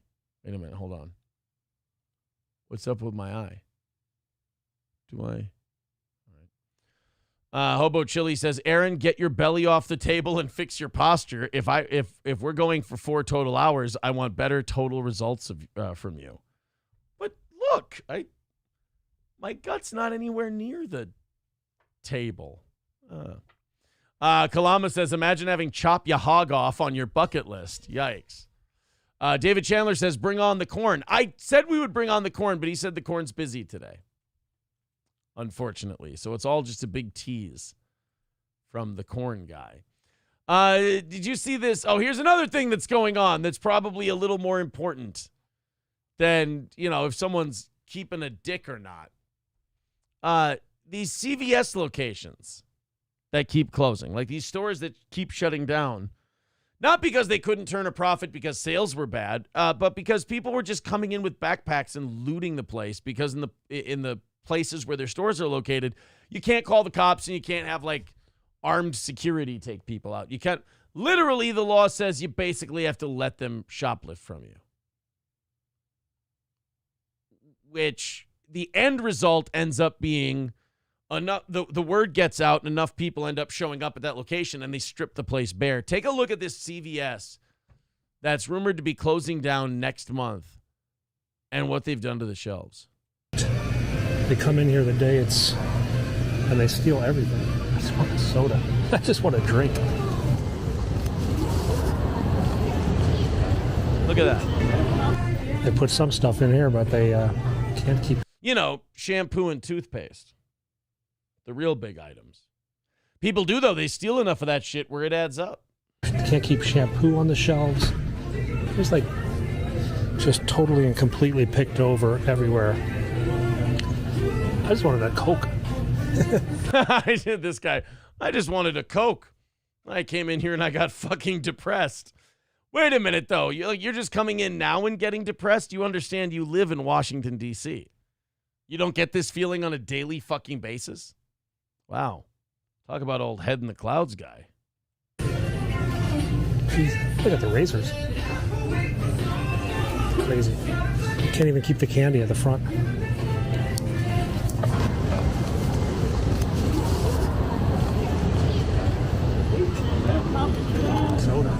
So now what's he doing? Is he just going to bother people? Because he has like another minute and a half left on this video, and I kind of get it. It's picked over.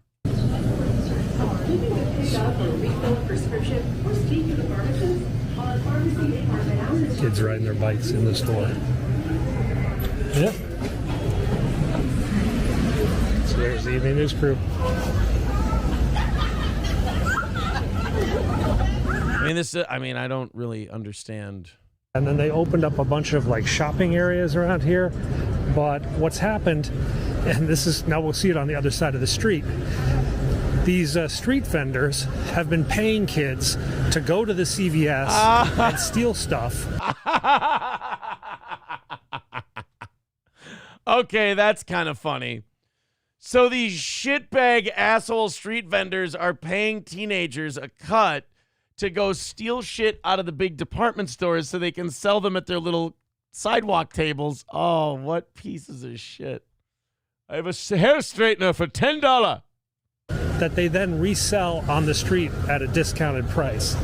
So a lot of the stuff that's stolen from CVS ends up over here on the streets being resold. Not all of them. Some of these are legit street vendors. Oh, this is some cool stuff, but some are selling weird stuff.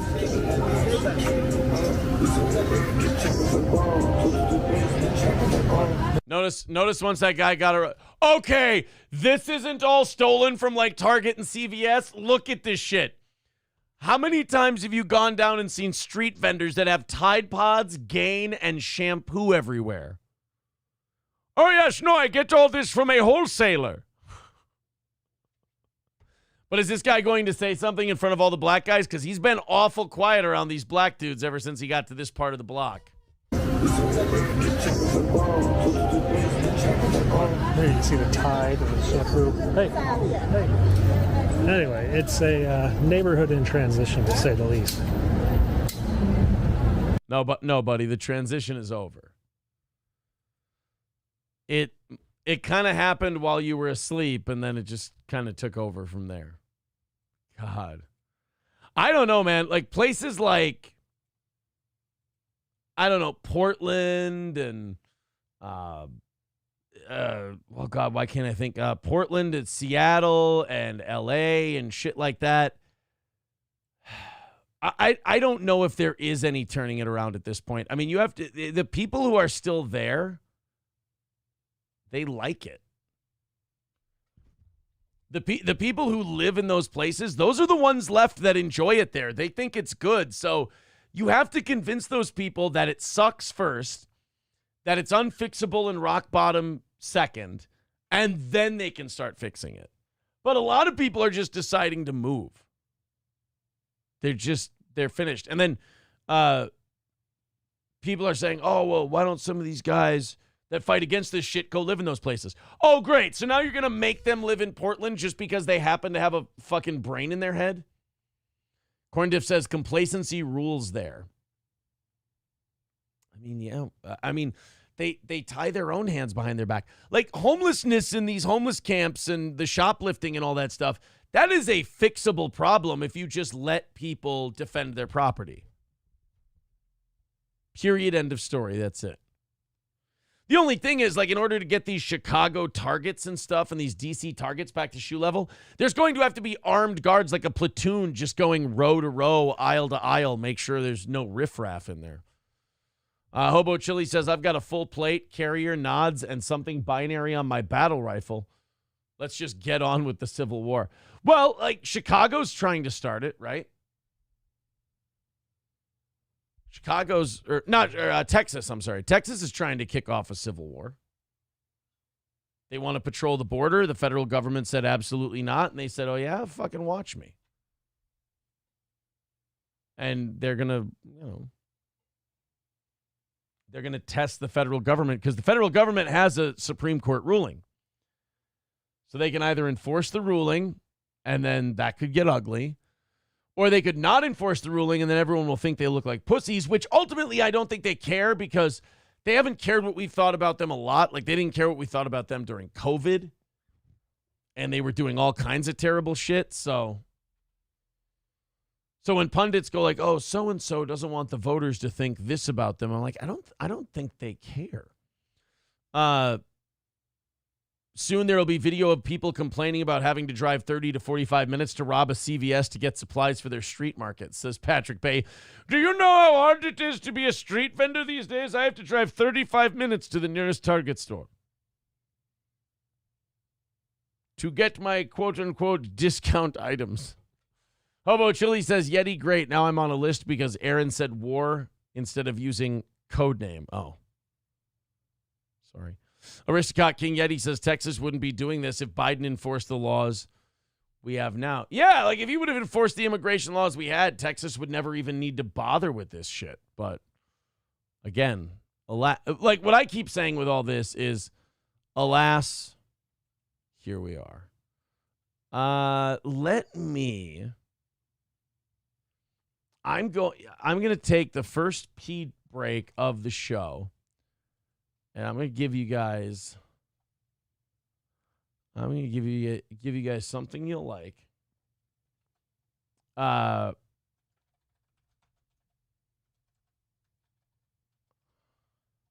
Here we go.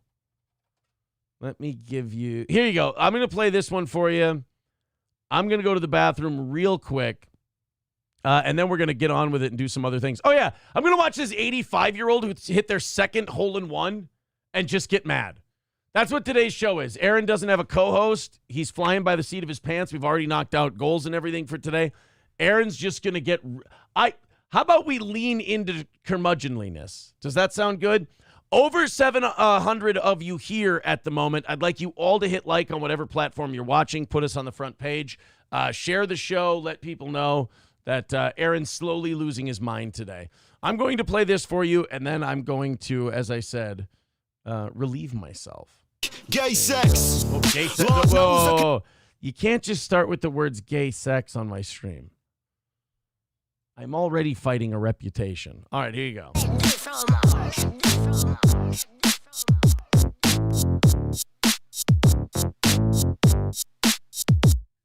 I'm a big dog, ball swinging in my flip-flops. Jack top, Jack Russell with a big cock. White short sleeve, tuck it in the boot cuts. Flex both pecs to the women in the chip shop. Shh, I said say less. Plow through women like a train wreck. Kill a man for the paycheck. Put a pole in his back, gay sex. Lord knows I can save her. Me stick with an elegant flavor. Your wife came round for the gourmet, and I gave her the tip like a waiter. Back at a bitch like woof. Till I bring friends I could do times two.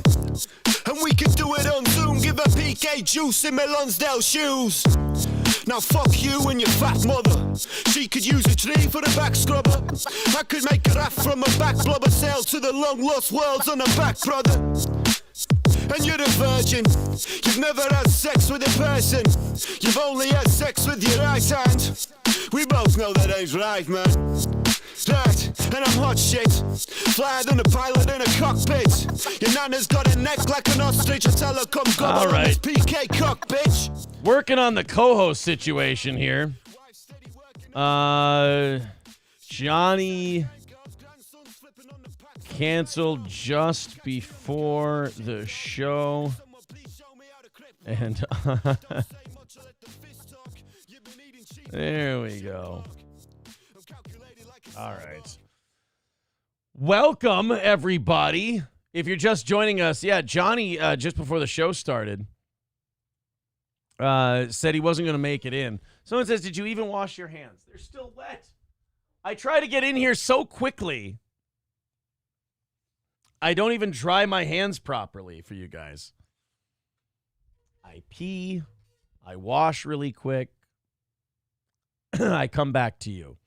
Nana's Clam says, Aaron has zero right to criticize any music. And he likes Eric Church and this shit. Now, wait a minute. Are you trying to tell me that Eric Church isn't a brilliant singer-songwriter? Like, in the vein of Jim Croce or, oh, God damn it, the other one I like. Fuck. Cat Stevens. Gordon Lightfoot. Come on, guys. I like all the Ragers. Right? You're telling me you wouldn't party with me if we were playing Gordon Lightfoot followed by Eric Church and Jim Croce. What a bash we're having. What a great goddamn time. T. Jefferson says Eric Church is like a wet fart in a rented tux. That is a very funny way to put it. It's incorrect and it hurts my feelings, but it's a very funny line.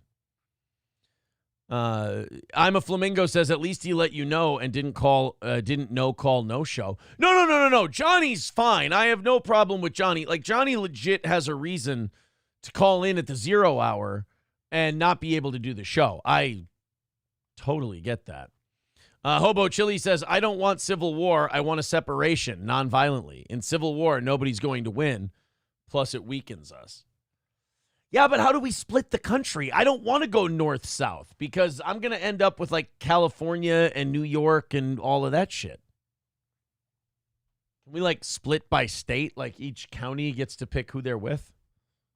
That'd be cool. Because then the big blue parts or the big red parts could just swallow up. I don't know. We'll figure this out. Laughing Lion says, sundown, you better take care if I find you've been sneaking around my back stairs. There you go. The greater Ohio Empire is our future, Laughing Lions. I can't really count on Ohio for anything other than rust.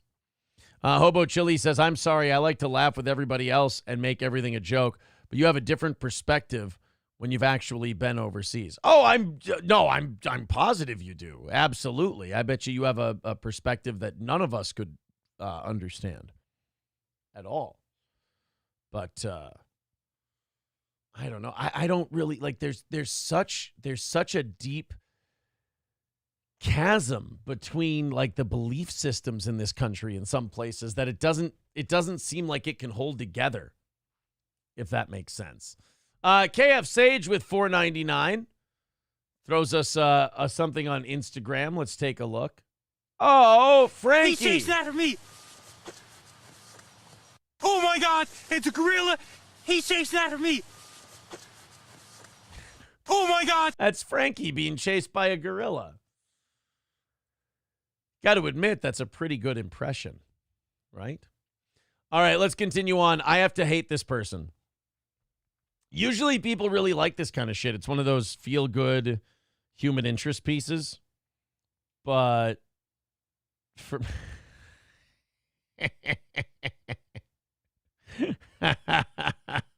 sorry, now I'm checking my I need a co-host today with some of the people I've asked to be a co-host. And then some of the comments I'm getting from people, this would have been very, very funny. Oh. Hold on a second. Hold on. There we go.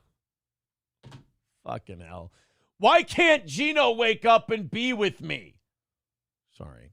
So, this guy, this 85-year-old man hit a hole-in-one, and everyone thinks that's like the coolest thing. Then he hit a second hole-in-one. Like, at what point do you hate this old fucker? Because I've been golfing on and on, or off and on, since I was 10. And I don't think it was this past season. It was the season before that. I got that fucking close. You know what? I can send this picture to myself because really, think about it. Who doesn't like to look at other people's pictures? Here we go. So what would that make it? 2022? Yeah, it would be the summer of 2022. Where's my goddamn picture of how fucking talented I am and how good at golf I am? That's too late. Those are April's boobies. Which, but by the way, normally, totally fine. Let's do that. But right now I'm looking for something. Come on, I don't want to see your tits, woman. I want to see my golf shot. Who wants to see something gay like tits when I can see the physical vicinity of a ball to a hole? Was this really 2023? Did I almost hit my hole-in-one then? Or did I not take a picture of my near hole-in-one, son of an ass? Come on, be there, you motherfucker. Oh, there it is. I found it. It was this year. It was May of this year. Here, now I want to... Oh, God, that's when I grew out that beard and that mustache, and I look like a total fagoo. Maybe this isn't what I wanted to send you guys. Let's send it via mail. Send it to myself.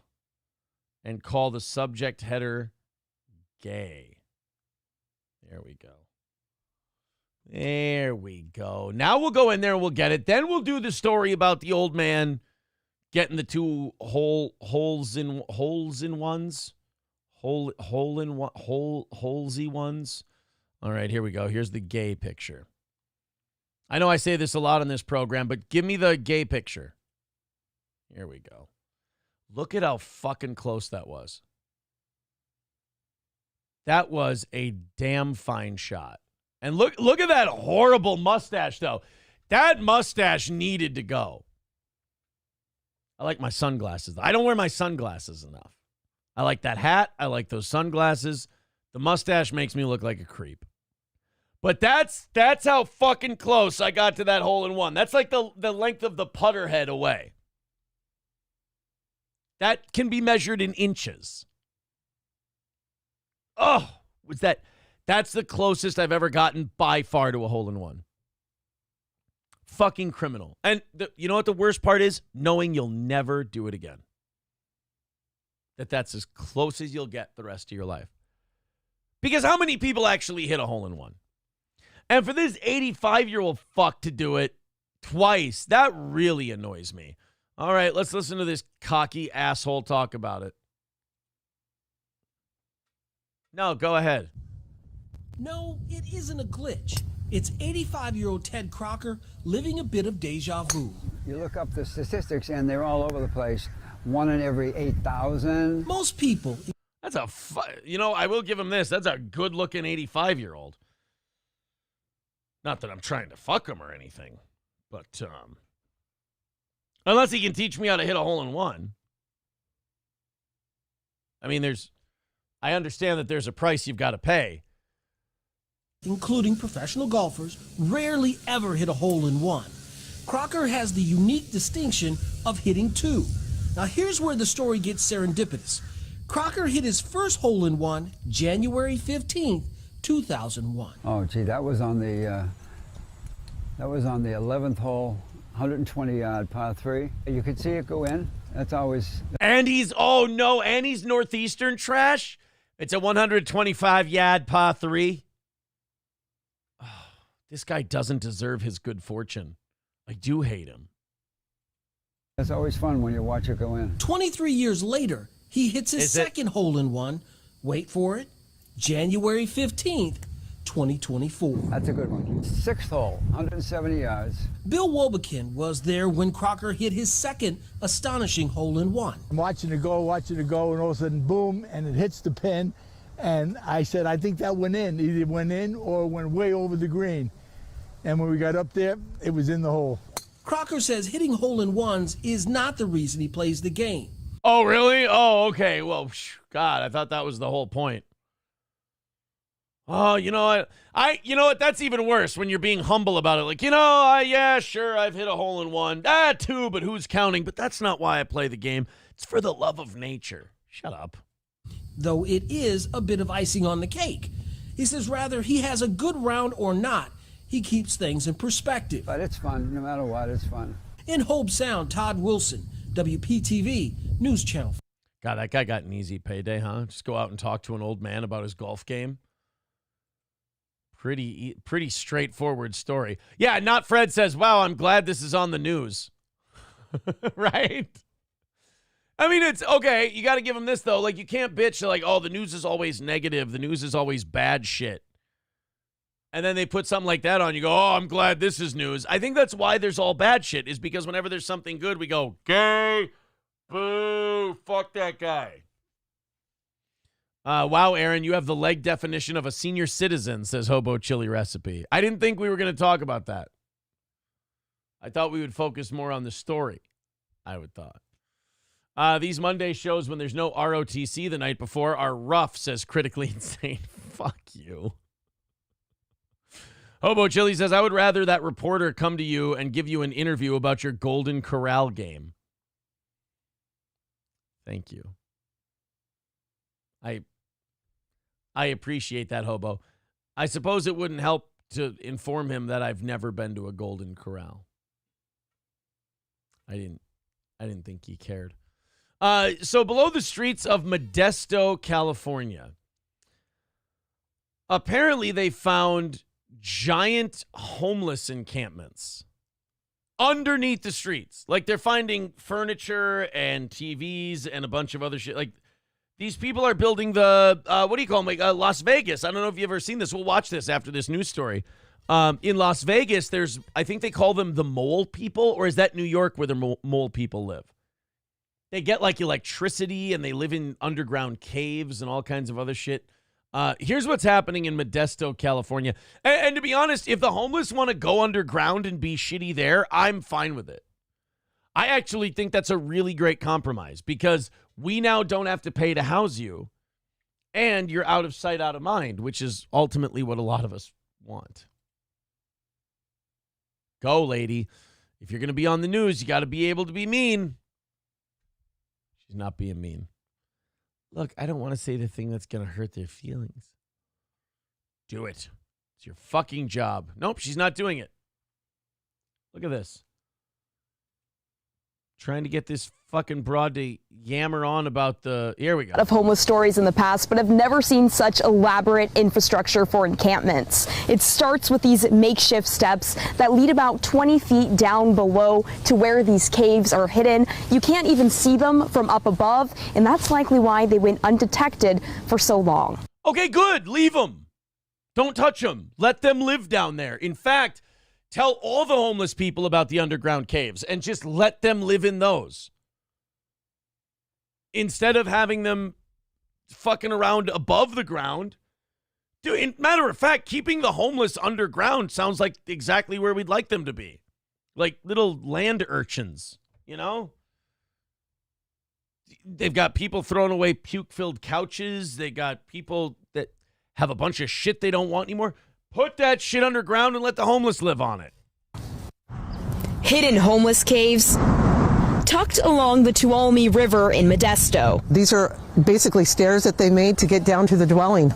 Tracy Rojas took us on the treacherous walk to see the craters created near Crater Avenue. And if one of these were to collapse, it would be devastating. This whole side would come down and into the water. Oh no, that would be so awful. What a terrible thing.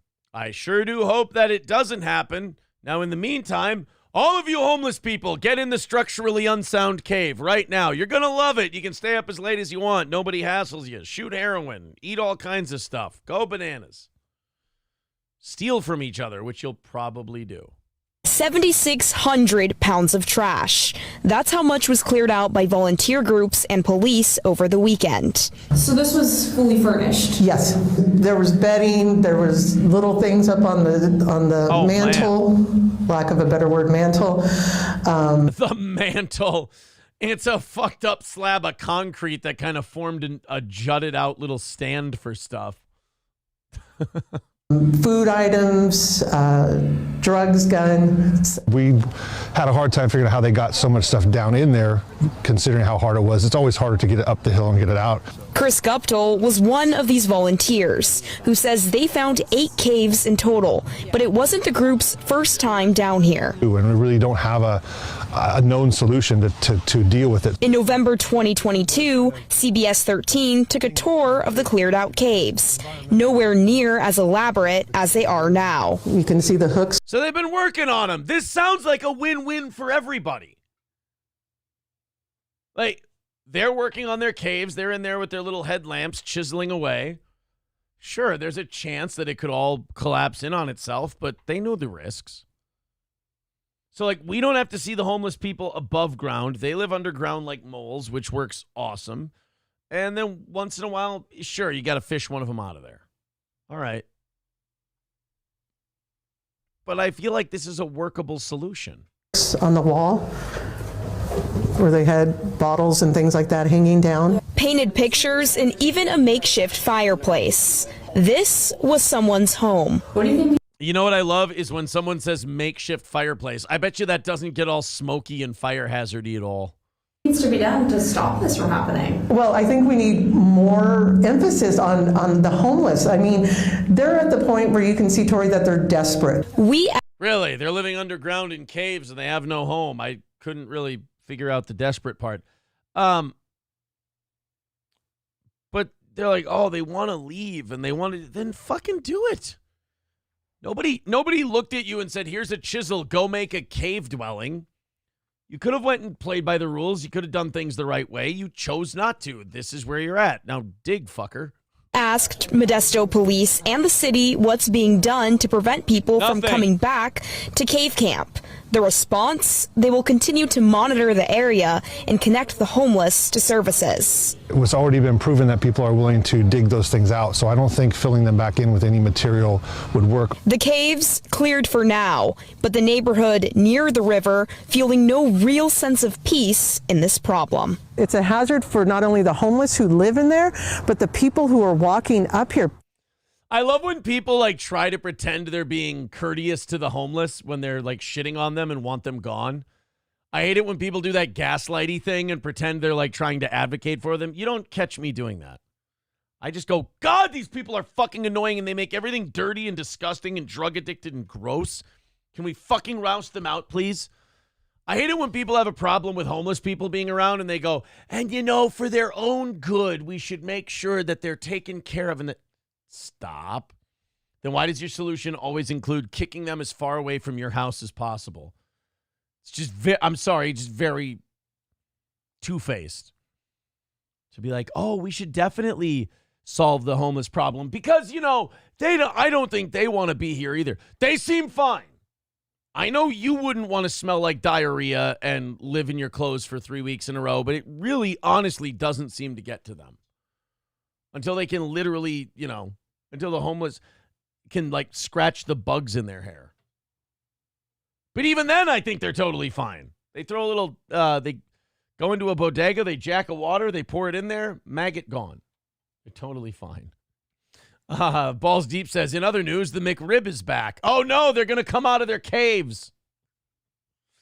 Skeezy says, goddamn bleeding heart morons ruin everything. Right? They're just like, oh, I just want to save them. No, we just want to get them out of the way. That's all. How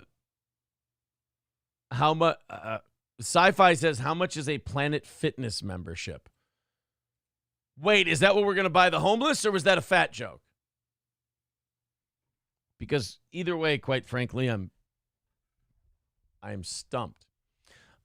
Speaking of people who are incredibly obnoxious and not exactly doing the best to, you know, swing people over to their side. And I guess speaking of Planet Fitness as well, there was this was in Paris. A couple of people who I guess think we're burning too much oil. They think that we're using way too many fossil fuels. They think that we're contributing to climate change and global warming and all this stuff. So they decided to take their frustrations and they wanted to show you guys their frustrations. And, you know, a lot of times when you go to protest, you're looking to get strangers' attention, attract their attention, get them to talk to you so you can convert somebody to your cause. I don't really know if this is a bringing people to your cause moment.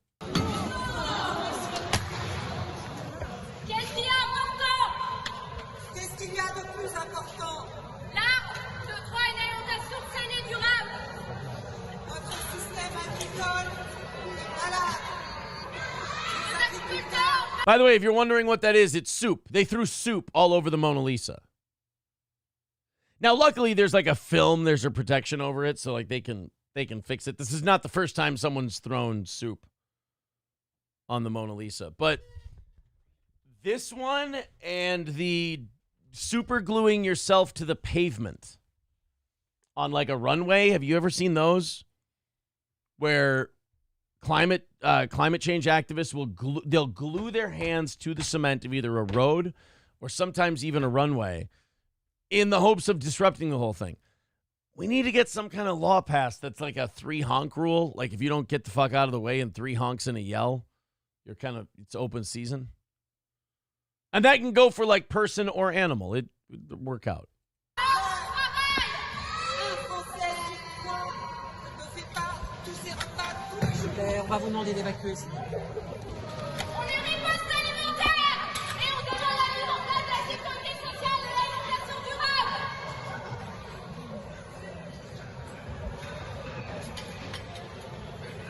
I dozed off there for a second. I'm fucking bored with these people.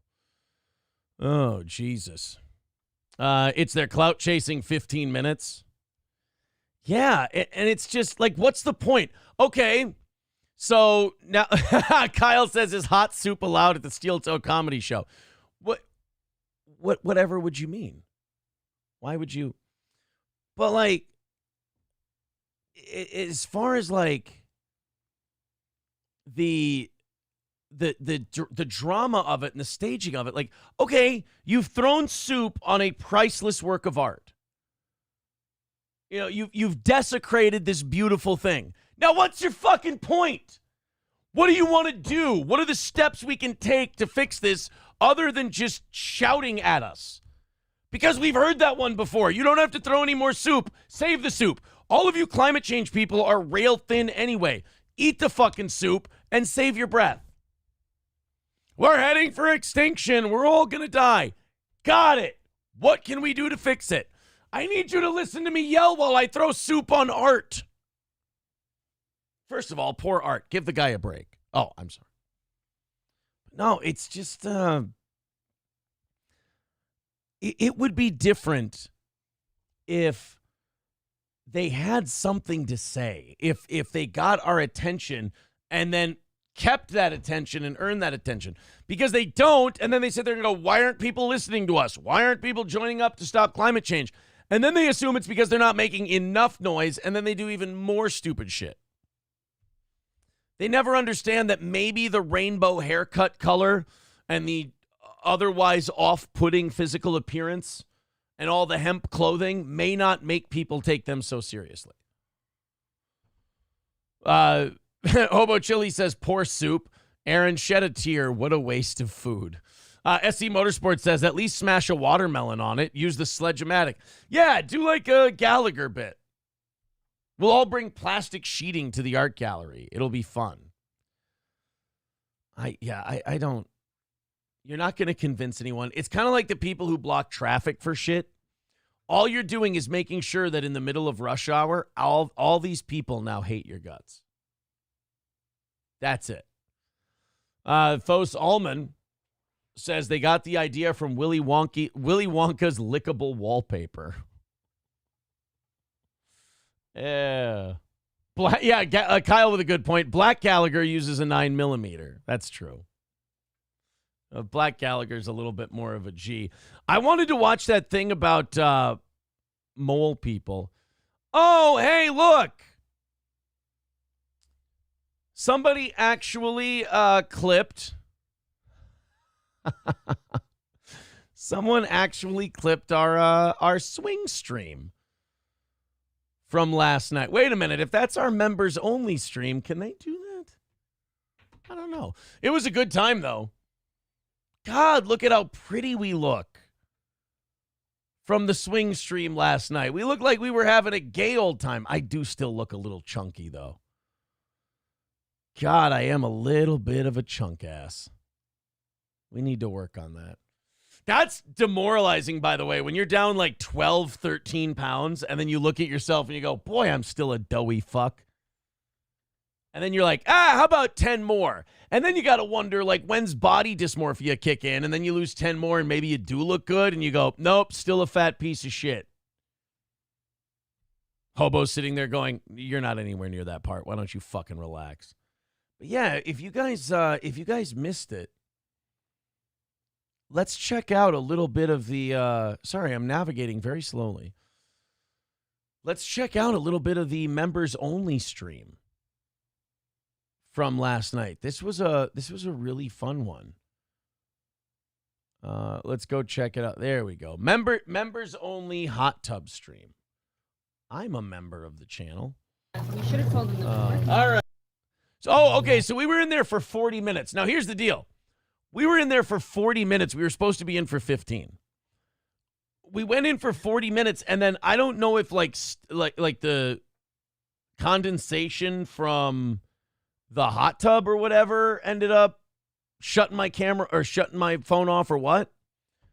But my phone shut off, and I thought it died. I had like 75% when we started the stream, and I thought it had died. I think that water might have gotten in there or it got too hot or something. But yeah, this was our members-only stream. You guys can watch this whole 40-minute members-only stream if you just become a member of the Steel Toe Show. It was myself, Nick, April, and Lady Rackets was there. It was so much fun. I don't understand why anyone would clip that and be like, oh, look at this fucking bullshit. It's like, we needed to do a members-only show. I was watching football. And I was watching the Lions 49ers game, and I'm like, God, I want to watch this fucking game. But I know we also have to do a members-only stream. And so I was like, well, I'm already drinking beer. Why don't we go in the hot tub? We'll drink some beer. And April and I were like, well, we'll do this show. And Nick was like, why don't we all just do the show in the hot tub? And that way, all the people who think, who are like, oh, the Immolts, they're fucking the Viscontis, they're fucking the Ricciardi, they can make all their stupid jokes and everything else, and it'll be hilarious. And I was like, you know what? I'm all in with that. And I was like, all right, 15 minutes, we'll do a quick stream, and then we'll get back to the 49ers and the Lions. And we ended up going fucking 40 minutes with this thing. It was a lot of fun. Although, like, you watch shit like this back, and like hot tub streams are very much like you're in a hot tub. Like, the actual content of it is usually not very good. But we were being kind of gay. It was fun. Hot enough to boil Not the hot enough to boil the spaghetti. Oh. It would be if the Viscontis were here. None of us are Italian. Right. We're not. No. Where did my we ancestors- go? Peter By the way, April was running the chat. There were so many times where Nick and I were like winding up. We're like, I got a good joke. Here we go. And April would be like, Sofa King retarded says. And we're like, all right. I thought I had something, but you've proven me wrong. Parker, April drops her phone in the hot tub. Don't think I didn't think about it. That phone I is was water willing to risk it. Yeah, I can try. See, like, hot tub streams are not, like, content-wise, they're not the greatest. Buddy, lucky Sid. I know. He's my favorite Indian. I man. forgot about Dots, Sid. not Wait, he's feathers. Indian? How many Oh, times did he say Sid's show the Bob's rat. in the chat? I like that line.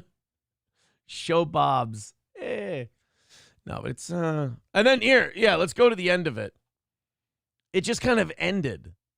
Don't say, wait a tick. Drop a toaster in there, says Melinda's meat pocket. See, no, Well, that's no, not- rude. you don't want Melinda, no. but You I don't like want. a good shock. No. Wait a minute. You don't want to do that because we would all die. Right. Like, somebody did say that in the chat, and I was really glad that I could correct them. They were like, somebody drop a toaster in there. And I don't think they understood that if you drop a toaster in that hot tub while we're all in it and that toaster's plugged in, we would die. So I wanted to make it very clear to that person, look at this little skank muffin with her underboob. I'm you know what? I'm making you all become members to watch that shit. Go ahead and check it out. The I didn't see this in the chat. Citizen M, it's a super chat of my favorite Gilmore Girls moments, $3 onwards. Oh, fuck. So go become a member. That stream's on there. It was a lot of fun. Dub says Ape looking nice. Both the girls were looking fantastic. Amanda Hug and Kiss says, step one complete. You acknowledged you a chunky. Wayne Chambers says, Aaron, you're almost 40. It gets a lot worse. God damn it. Hobo says, I'm so happy I missed it yesterday because my fat jokes might have made you a little sad. Look at that.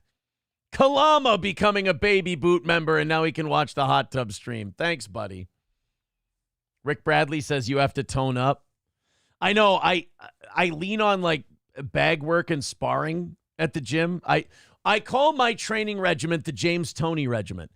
James Toney's one of my favorite fighters ever. He rarely ever picked up a weight. He rarely ever ran on a treadmill, anything like that. He boxed and sparred, and that was all he did. And I'm like, you know what? That sounds like a lot more fun than, what do you call it? Running. Hobo says, that's due to the obesity. Your heart is working overtime to do normal functions of the body. Thanks, buddy. Hobo says, wow, get your bingo cards out. April being thirsty. Check. You ain't getting my money says, does Nick even lift? Yes, I have seen it with my own eyes at the gym. Nick lifts. Nick lifts absolutely 100%. Laughing Lion says, it was hard without Hobo. I had to do all the fat jokes myself. Rick Bradley says, yeah, you need to tone up. You don't even look like you box. You do know most fighters don't have like a cut build. Like a lot of them have kind of at any rate. Yes, you know what? I need to start doing this. You're right. I need to get in better shape. I'm a hell of a boxer right now. That's the thing. I've sometimes wondered. I'm like, if I actually did core and leg work and actually leaned into it, could I be better? Of course, the answer is yes, you would be, but it's so hard to do because it's not fun. The hot tub time machine. Thank you very much. Kyle says Aaron boxes up his leftovers. No food left behind. Cynically Insane says the content of that hot tub was atrocious. Yeah, like they're for fun. The content itself is usually not great. Hobo Chili says, why is everybody so close? Don't you have a panoramic camera? Well, it was Swing Stream. People named it that right off the bat. If you're going to have Swing Stream, you all got to be, relatively close. If you do Swing Stream and you're all far apart, that's an odd Swing Stream. God, it's like you guys have never had a Swing Stream before. Hobo Chili says, why is everybody so close? Oh, I just read that one. Thos Alman says, Ape married Lady Rackets. There were monetary offers for Nick and I to make out a little bit, but that I don't like because that's just kind of tawdry. Like, I'd rather just do it for free for love of the game rather than, sully the dignity of the whole thing with money. Ugh. Laughing Lion says Aaron bought Matthew Perry's hot tub for next to nothing. I know there wasn't even any blood to scrub out of it or anything. It was a steal. Hobo Chili says, Jesus, Aaron, you have two lazy eyes. Double the Aaliyah. Oh. Mikey Two Milk says, but James Toney won fights. I'm 1-1. You fucking cunt. I love Mikey. I'm glad he's here. Kalama says, salute. I have been getting bent over by the NFL app for $14.99 per month the last 2 years and never used it. At least this show is funny and not scripted. Oh, are we going with the NFL scripted? Is that what we're doing? All right. Is that what did the scripted teams win? San Francisco and Kansas City? Was that? I know that people had the NFL conspiracy that Kansas City was going to win because they want Taylor Swift at the Super Bowl. So there is that. But was San Francisco the one? See, I would feel like the conspiracy would be the Lions as like the feel-good story. But I don't know. People who think the NFL's fixed they twist it that way anyway. Need Trump says 112 on the like. Smash that like button. Oh, sure. Everybody hit thumbs up. Absolutely. Oh, boy. I was looking. Dr. Silverwolf says I was looking for Hobo in the comments last night and was going to be mean in his stead, but I was demolishing Domino's Parmesan bites and felt like I was calling the kettle black. SH says Lady Rackets was doing her best to scooch away from Aaron. I pointed that out at one point. I was like, I think it's one of those like guys are friends, so then their wives hang out and the wives get along, but the wife doesn't like your friend. And it's like, this guy's kind of like a scumbag, like lowbrow, obnoxious piece of shit. And like you get that vibe, and then, you know, maybe you move over and you're like, hey, dude. And then the other one physically like moves back away from you. And you're like, look, could you be a little more subtle about your dislike of me? I'd appreciate it. Scarface says, Aaron loves racket scruff rubbing against his face. It actually makes me feel insecure. It makes me feel like I'm doing something gay. Like if you were to have a smoother face, I could close my eyes and pretend it's a lady. Veldrain says, so pale, you became a Minnesota Luxor. You could see for miles. What's that light? It's Aaron in a hot tub. I do white up pretty quick after the summer's done. Lisa Marie says, you look sexy with your glasses and all, but without them, you are hot. Did you hear that? Look, I may not be able to read the chat right now, but Lisa Marie thinks I'm hot. Hey, I can barely see my hand in front of my face, but I like being hot. Can I, here, let's see if I can read a chat. President Camacho, wouldn't you like me to look like this the rest of the show? President Camacho says, I got thrown out of a bar by a man with 2 lazy eyes. That was not easy.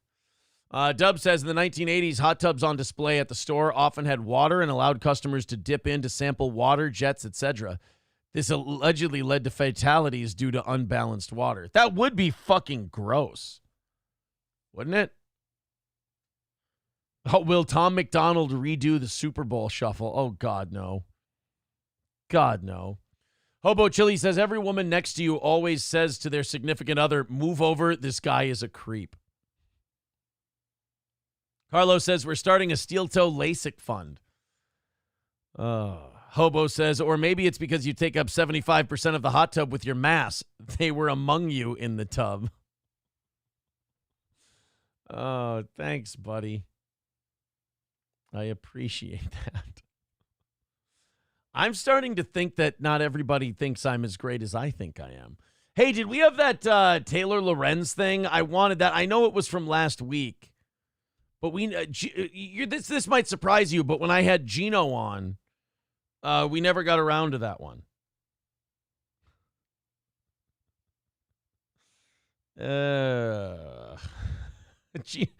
Gino and I didn't get around to any stories. We just kind of fucking talked a bunch of shit and sounded like asshole idiots. Kyle says, Aaron plays with toy boats in the hot tub like Francis and Pee-wee's Big Adventure. Jimmy Fallon says, you look like Gilbert Gottfried when you squint. Yeah, become a channel member and check out the hot tub stream from last night. If for nothing else, you can just take your left hand and right hand and block out the 2 gross-looking, the nerdy-looking guys, and you can just watch the girls talk. It's all right. Taylor Lorenz had another meltdown, and this time it was about, I guess, people getting fired from a newspaper, oh, no. Okay. Well, they're a real... Oh, no, she was playing the victim about something. She was upset about, like, real journalists, quote unquote, losing their jobs and the internet still being able to publish what she sees as, like, fake news and shit like that. Let's take a listen. She's always melodramatic. She's weird because doesn't she always try to play it up? Like she's this hip, young, like, finger on the pulse of... She's a tech reporter, isn't she? She's like, yeah, I'm young and I'm hip and I've got my finger on the pulse, but she's like the old lady in Not Another Teen Movie that's going to high school. And she's like 50 or something like that, and they want her to report on Twitter stuff, and she always walks into these Twitter rakes like Sideshow Bob and just smashes herself in the face. I want to watch her do that again. Let's take a look. I love a good Taylor Lorenz clip. There's almost no on-ramp to traditional journalism. Even if you do get a job, journalists' salaries have been stagnant and even declined. And by the way, we don't make that much to begin with. Okay, but the reason that is not that it's not that there's going to that journalism is this undervalued thing. It's that fucking newspapers don't make money anymore. It's not that like, oh, we just don't value the job that journalists do. No, money has to come in to pay these journalists, and newspapers don't have any cash. She works for, I think, the Washington Post, which is owned by Jeff Bezos. So I'm sure he just owns it as a loss leader so he can own some media and make the news what he wants it to be.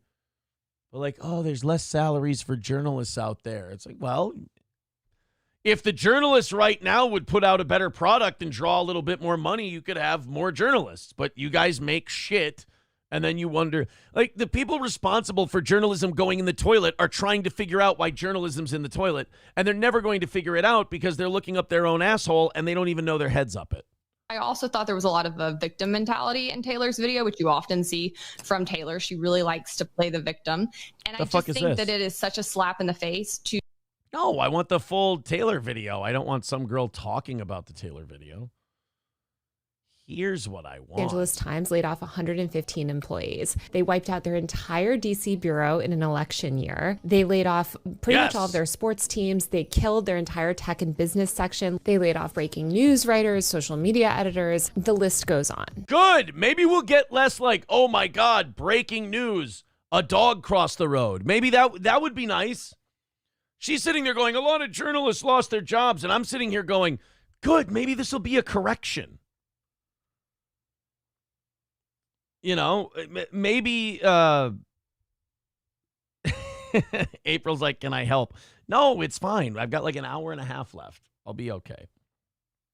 I've got an hour and I'll tell her, hour and a half left. We are good. Yeah, I'm just hanging out with the audience today. I think we made a decent show of it. I got to rant a little more than usual. We still got an hour and change. Like, she's like, all these people are getting laid off in tech. Oh, yeah, because you know what we need more people doing? Reporting about tweets. Oh, man, it's too bad we're losing some of those reporters. Hey, what else are we losing? We're losing sports reporters. Oh, you mean like that Canadian fuck who asked Sean Strickland if he was a gay ally? Oh, no, we can't lose guys like that. Like, these fucking assholes like Taylor Lorenz don't take a half a goddamn second ever to think, oh, maybe I'm the reason that this shit is happening. Maybe I write dog shit so then my company realizes, oh, people hate her. We don't need her anymore. And that goes for like every newspaper in the country. I bet you if you go and look at the newspapers that are laying off all these people that Taylor Lorenz is bitching about, I bet you if you go look through their articles, there's a lot of like social justice shit where it doesn't belong. There's a lot of like social commentary in a fucking basketball game. There's a lot of, oh my God, did you see what this guy tweeted? Do you think he hates Jews? Kind of shit. And then they go, oh man, why are all these journalists losing their jobs? Because they're not good journalists. They're shitty. And your company's decided they're expendable. But what's really dark is this is just the latest in months and months and months of layoffs in the media industry. In fact, tens of thousands of journalists have been laid off in the past year. All right. Yes. Now we're cooking. I hope it makes those companies that laid them off more profitable now. That would be nice if they could make a little cash. Major media companies like BuzzFeed News have completely shuttered their news operations. Time magazine... Wait! BuzzFeed shuttered their news operations? What will we do without 10 news stories that'll make sure your pink shirt pops with your blue pants today stories? Without those lists, we're lost. How you can be a queer ally in 10 easy steps in the time of Trump. I love how Taylor Lorenz lives in, like, she's a perfect example of the media bubble because she tries to pull at our heartstrings with, aren't you sad that BuzzFeed is gone? Fuck BuzzFeed and its mouth and ass at the same time. And also just laid off a ton of people. And Sports Illustrated basically shut down last week. Pretty much. Really? Does that have anything to do with them putting fat girls and trans people on their swimsuit issue? No. That didn't have anything to do with it. I love how it's like this systemic problem where, oh, we don't support good journalism anymore. Who's saying that any of these places that are firing their staff were producing good journalism? Just because what? You said they were? we make fun of them because they sound stupid. Oh, man, is she awful. Pretty much the entire digital media ecosystem that myself and a lot of other millennial journalists came up in has been... Wait, hold on. Millennial? Time the fuck out on Taylor Lorenz being a fucking millennial. I am checking this. How old is Taylor Lorenz? They don't even know what her actual age is. Lorenz claimed to be 43 years old in March of this year, which would make her 44 today, October 21st, 2022. This says she's 38. Oh, but as in 2024, Taylor Lorenz's age is 38. But now this says 43. So she fucking lies about her age.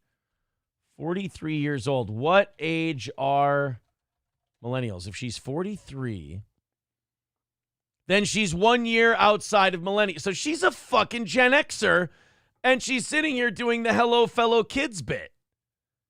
God, I don't like her a lot, but I love her at the same time. She's a gift. Been completely hollowed out. And it's not just digital media sites. Local news has been obliterated. The newspaper industry is cratering. Radio is essentially dead aside from NPR, which is... Hey, wait a minute. What if I go back, I'll rescue it. Stop it with that radio is essentially dead shit. Calm down. Easy. I got a fucking career to rebuild. Why don't you try being a ex-radio host and take your small market audience to the internet and try to make a dime, Taylor? Fuck. Not the easiest. Has been gutted. Meanwhile, hundreds of workers at Condé Nast, the parent company of pretty much every major magazine from GQ to Vogue to The New Yorker to Vanity Fair, are on strike because they're also facing impending layoffs. That's a good idea. You know what you should do when your company's about to lay people off to save money because it's inevitable?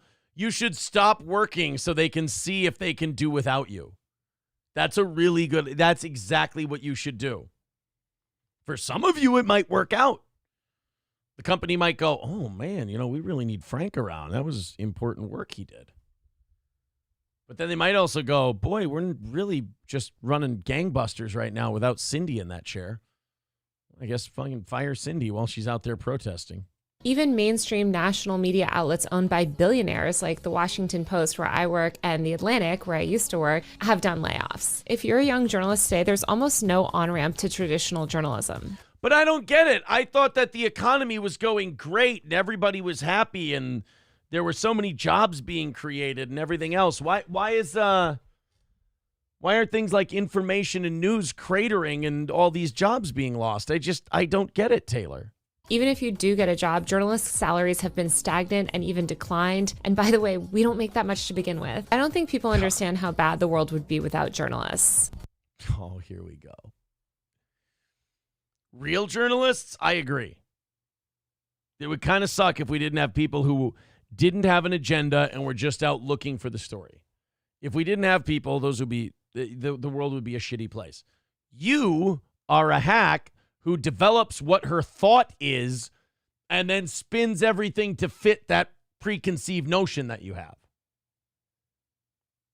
So sitting there and going, oh, you have no idea what a terrible place the world would be if it wasn't for, if it wasn't for journalists, what a terrible world. Don't lump yourself in with that group, fucking Woodward and Bernstein over here.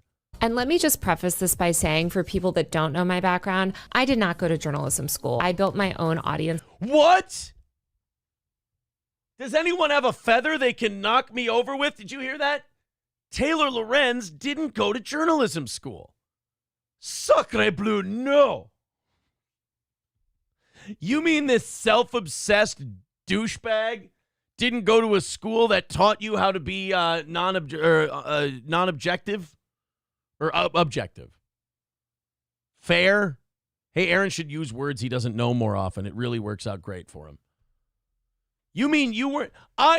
I can't believe that Taylor Lorenz, who bullied the Libs of TikTok person and doxed them and pressured them to try to respond to a hit piece they were doing, who had established her position and then started trying to get the story together.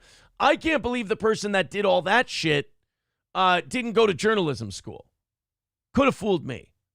On the internet. I came from outside journalism and started as a blogger and then entered into legacy journalism, a system that I have been incredibly critical of pretty much my entire career. So I'm definitely not some mainstream media defender. And I think the rise of citizen journalism on apps like TikTok, Instagram, and elsewhere has overwhelmingly been a positive thing. Except when it doesn't agree with what I want. Like, all these people want to control the information. Like, all of these people are so afraid to hear anything that doesn't jive with what they want. And by the way, this is not just liberal people. I mean, everybody who's invested in politics. They want all the people to report everything they want reported and none of the other stuff. There's a chance that something from the other side could be reported about and you didn't know it and you would go, holy shit, that doesn't sound good. But everybody just wants to hear their own shit repeated back to them. The journalism industry is overrun with elite, underqualified, rich, entitled Nepo babies, okay? And that part of it is terrible. But that's not most journalists. And the majority of journalists losing... Nepo babies, she's acting like she's, she's a merit hire. She's acting like she's done this incredible work and that's why she's there. I don't know how she survived this round of layoffs. Their jobs in situations like this are the working journalists that are doing these investigations of police brutality or investigating corporations or holding power to account or doing really... Do you hear that, guys? Taylor Lorenz is holding authority to account. Hey, what do you know about all of those, not Solyndra, what do you know about all that Burisma money? You've only had years to figure that shit out. You're figuring out corruption, right? You're holding, what is it? What did you say? Holding power accountable? Why did a company with Hunter Biden on the board pay the Biden family $6 million? I would really like to know if there were any strings attached to that money. Just wondering. I'll wait. I mean, if you've signed an NDA, don't say anything. Thoughtful, brilliant cultural commentary. I don't want to live in a world where all of the news is delivered through 60-second TikTok videos with retention editing. And I think there's a ton of really talented journalists that are also just not great like social media people. I think of some of my friends who are journalists who do really deep investigations or local reporting or sit through hour-long city council meetings to, hold some local politician to account. That's really important work. And hold them to account. You report the news. You can ask hard-hitting questions. That's all well and good, but fucking hell with her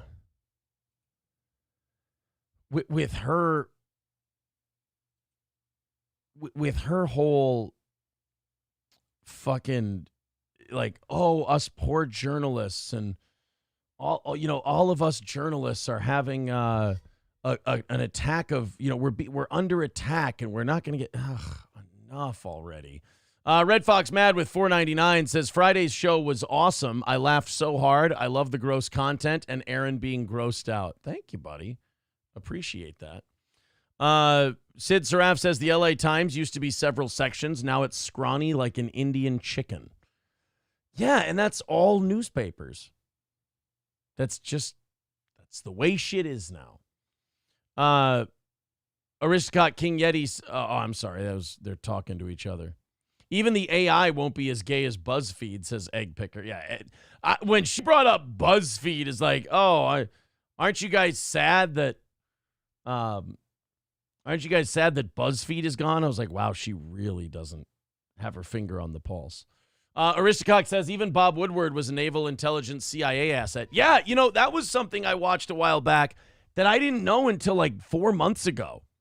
Like all the Watergate burglars was it CIA or FBI informants? Every single one of them. Woodward wasn't even a journalist. Woodward was in Navy intelligence and the CIA, and then he got dumped off at the Washington Post. Interesting. Just as they were kind of, looking into Nixon.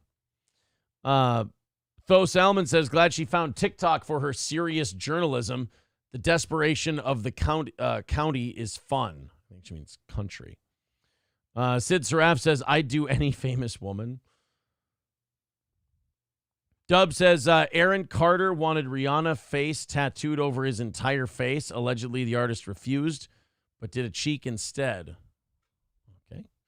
JJ says, if I'm ass at my job, I get laid off too. It's weird how companies want productive employees. Yeah, especially when they're losing money. They want to cut the fat, keep the people who will bust their ass, and then lose the rest. Dead Game says she's 46 or 47.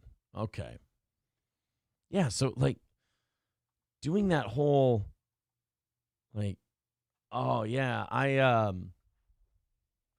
have, myself and other millennials are really worried about the future of journalism. It's like, you and fellow what now? Gen X is well represented. We'll be the ones that save this shit, says Dead Game. Dead Game, you guys, okay. Dead Game says Gen X is going to save everything. I don't know. I feel like us millennials can help, especially us older ones. I understand that we're remarkably unlikable, but we can contribute. That is a very millennial thing to say. It's like, hey, come on, let us help you. I know you can't fucking stand us, but we'll do a good job. We never learned that whole being likable part is an important part of people working with you.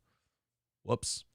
Sid Zaraf says, COVID made the industry even worse. It gave journalists an excuse to never go outside and meet people. It's true.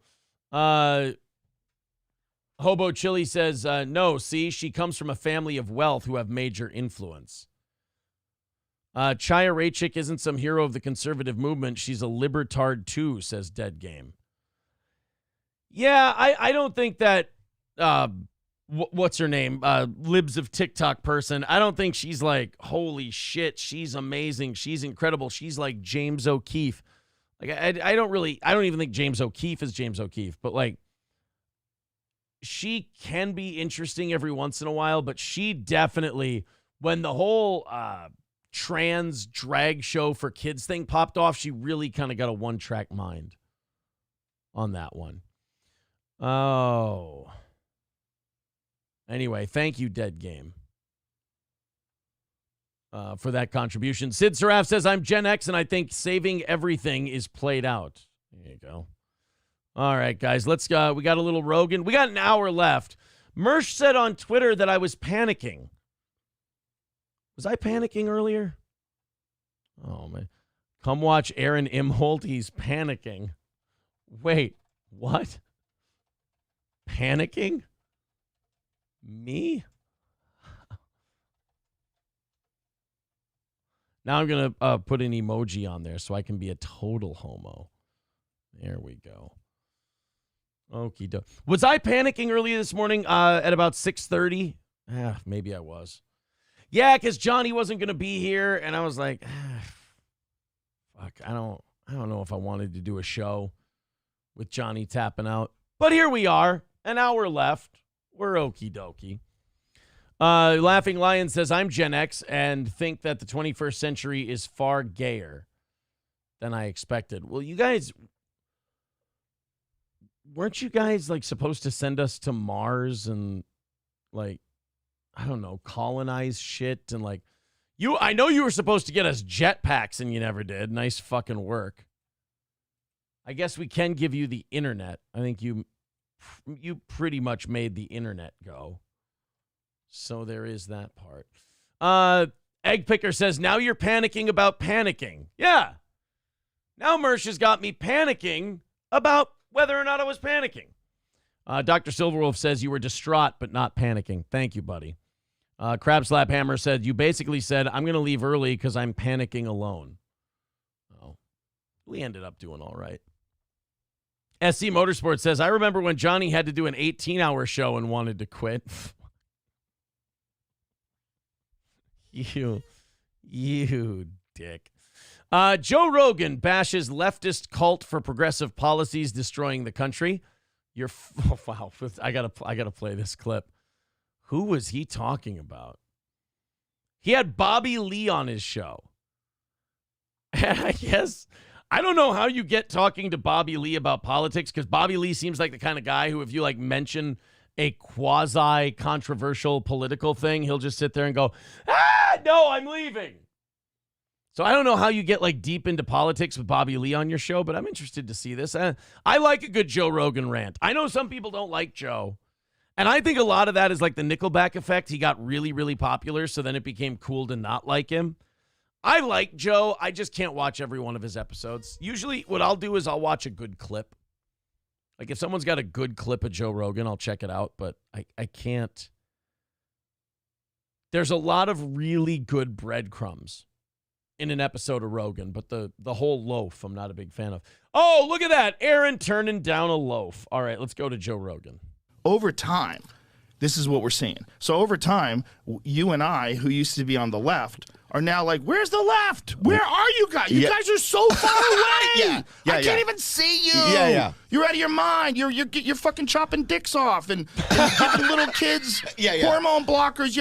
That is kind of like, doesn't that feel like a loss, though, for us, for like sane society? Like that, the whole idea that like, maybe it's not mainstream, but it's done. That there's like a medical place you can go to and there can be children's dicks cut off and like children put on hormone blockers. Like, doesn't that just kind of feel like a loss? Like we were just sleeping one night and we didn't even have time to fight the battle and it was over when we got up and we're like, whoa, what the fuck is going on here? And then you just got called bigot 30 times and you didn't want to anymore. So you just gave up.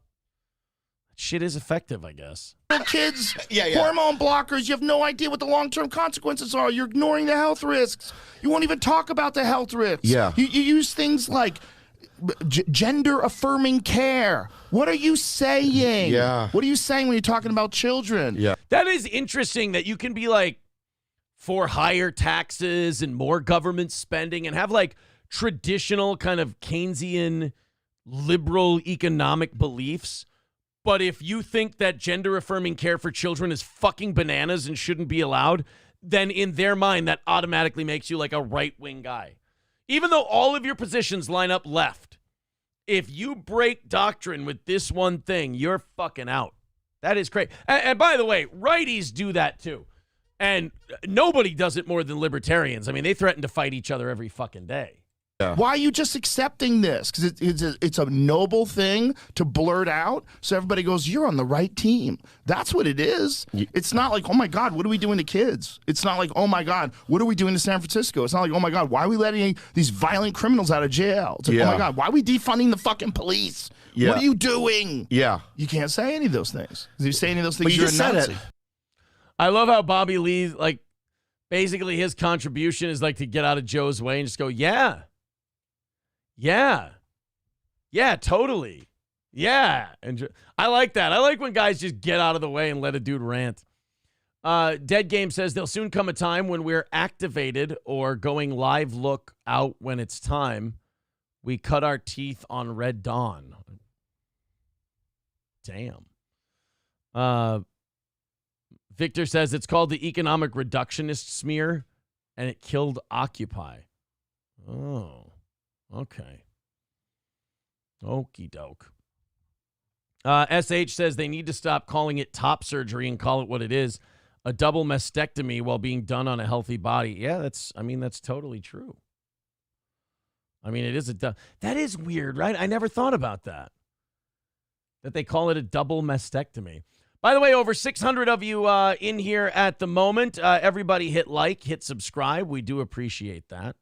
I do appreciate a big chunk of our audience sticking with us today on a solo day. I know these aren't as fun as when Johnny's here or when April's here, but I know we were well into the 700s at our peak today, which is very nice.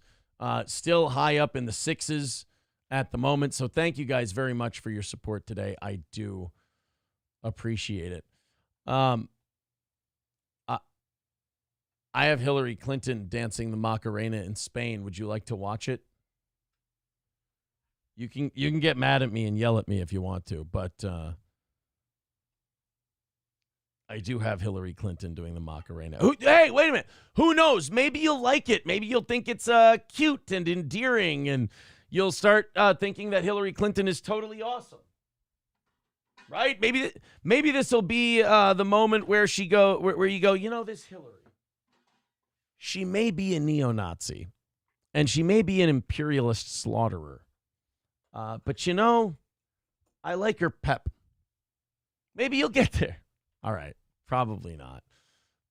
So let's just watch it to humiliate her.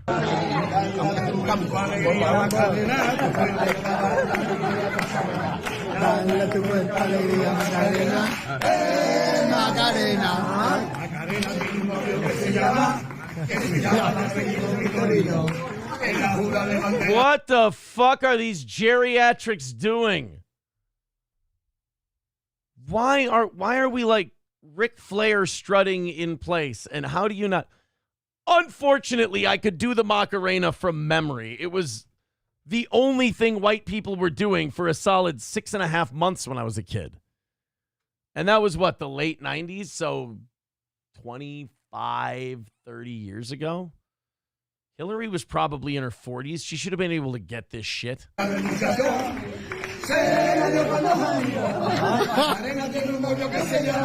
hope they're making her yell anti-Semitic things in Spanish. I hope they're making her dance the Macarena and say horribly hateful things.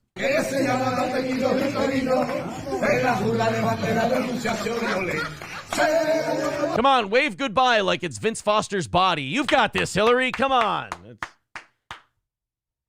What was Rich? Oh God, what was the name of the kid that got mugged and robbed and murdered, but they didn't take his wallet or anything? Seth Rich. Yeah, come on. Dance like it's dance like you danced when you heard Seth Rich got killed. That's what you got to do. SH said she's doing better than I expected. She's just doing this. Someone says, why do they all sound Jewish? Well, I mean, look.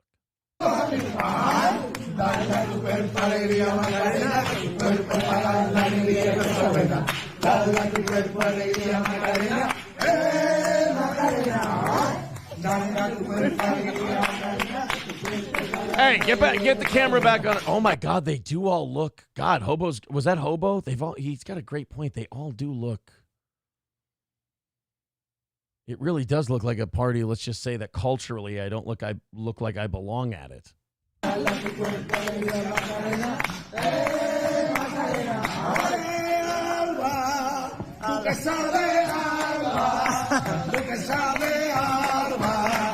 right, well, by the way, why does anybody fucking need Hillary at their shit anymore?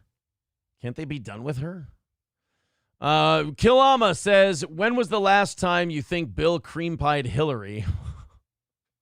Was it the making of Chelsea? Why do I have to think about this? There's no reason for it. When's the last time Bill cream-pied Hillary? I don't know, probably by accident in the early 2000s. Right after they left the White House, he rolled over and did a sleep fuck, and he was dreaming about somebody else. Right?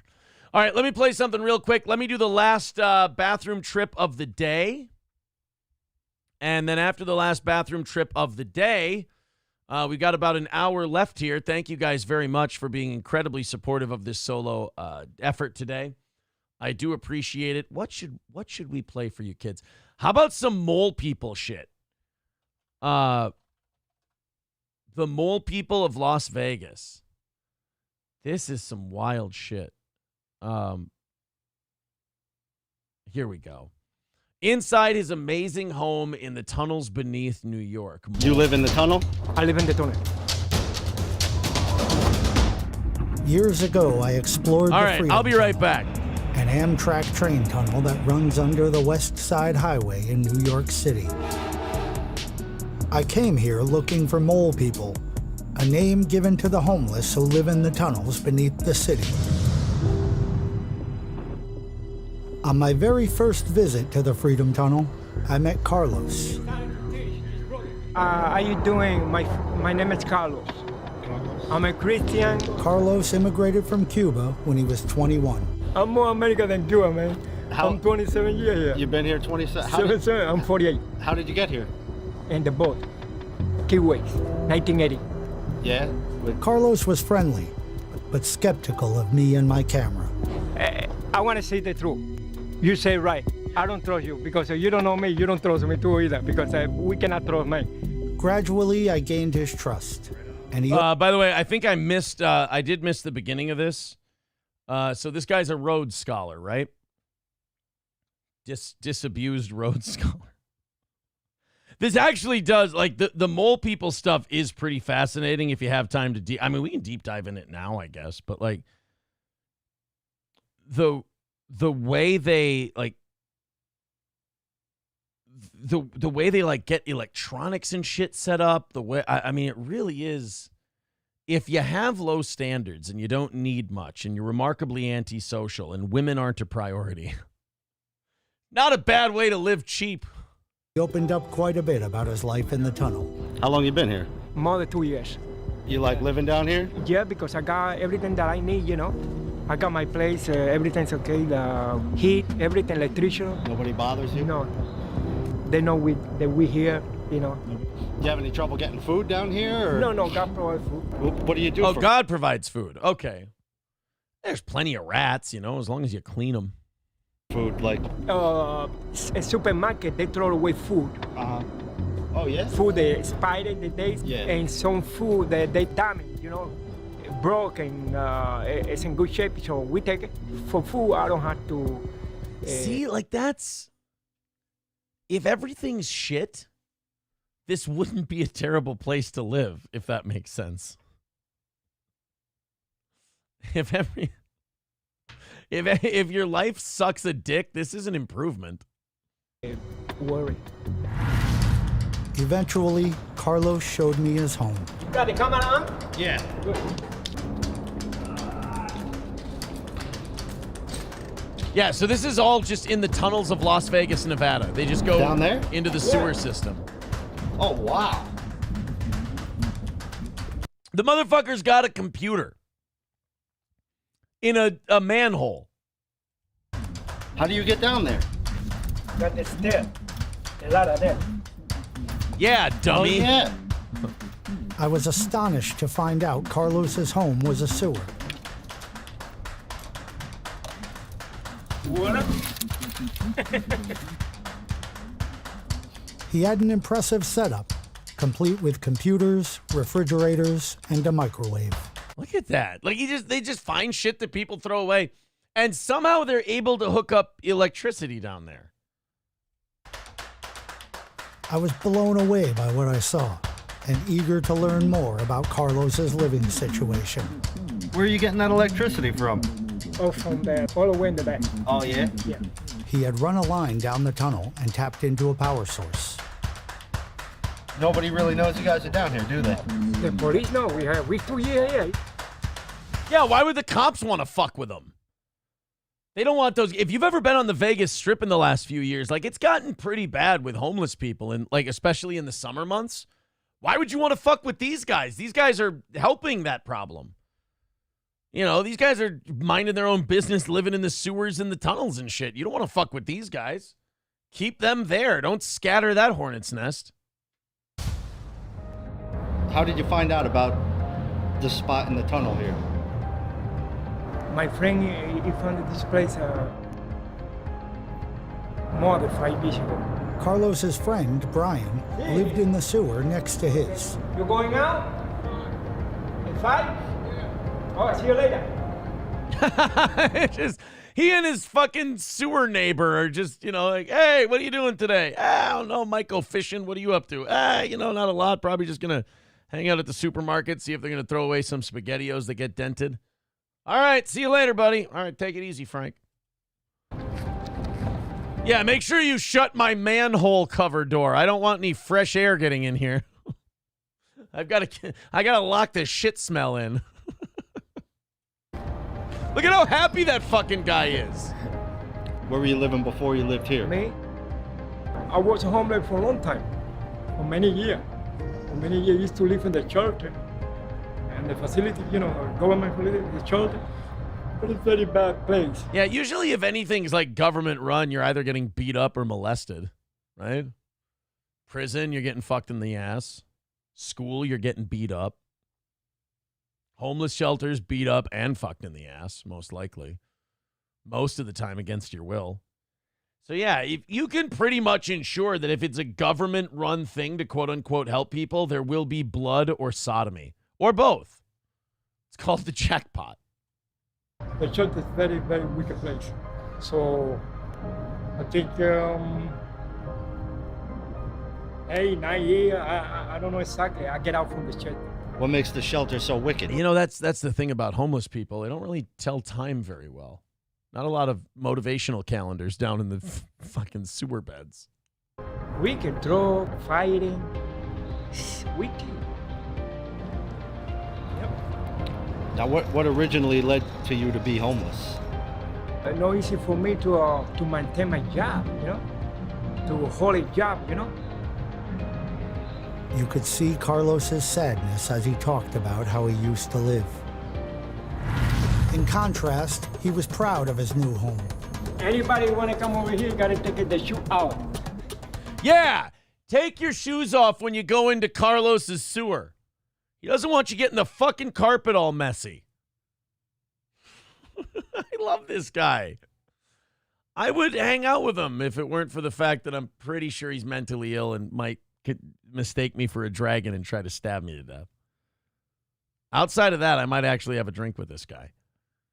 Make sure you take your shoes off before you come down in my sewer apartment.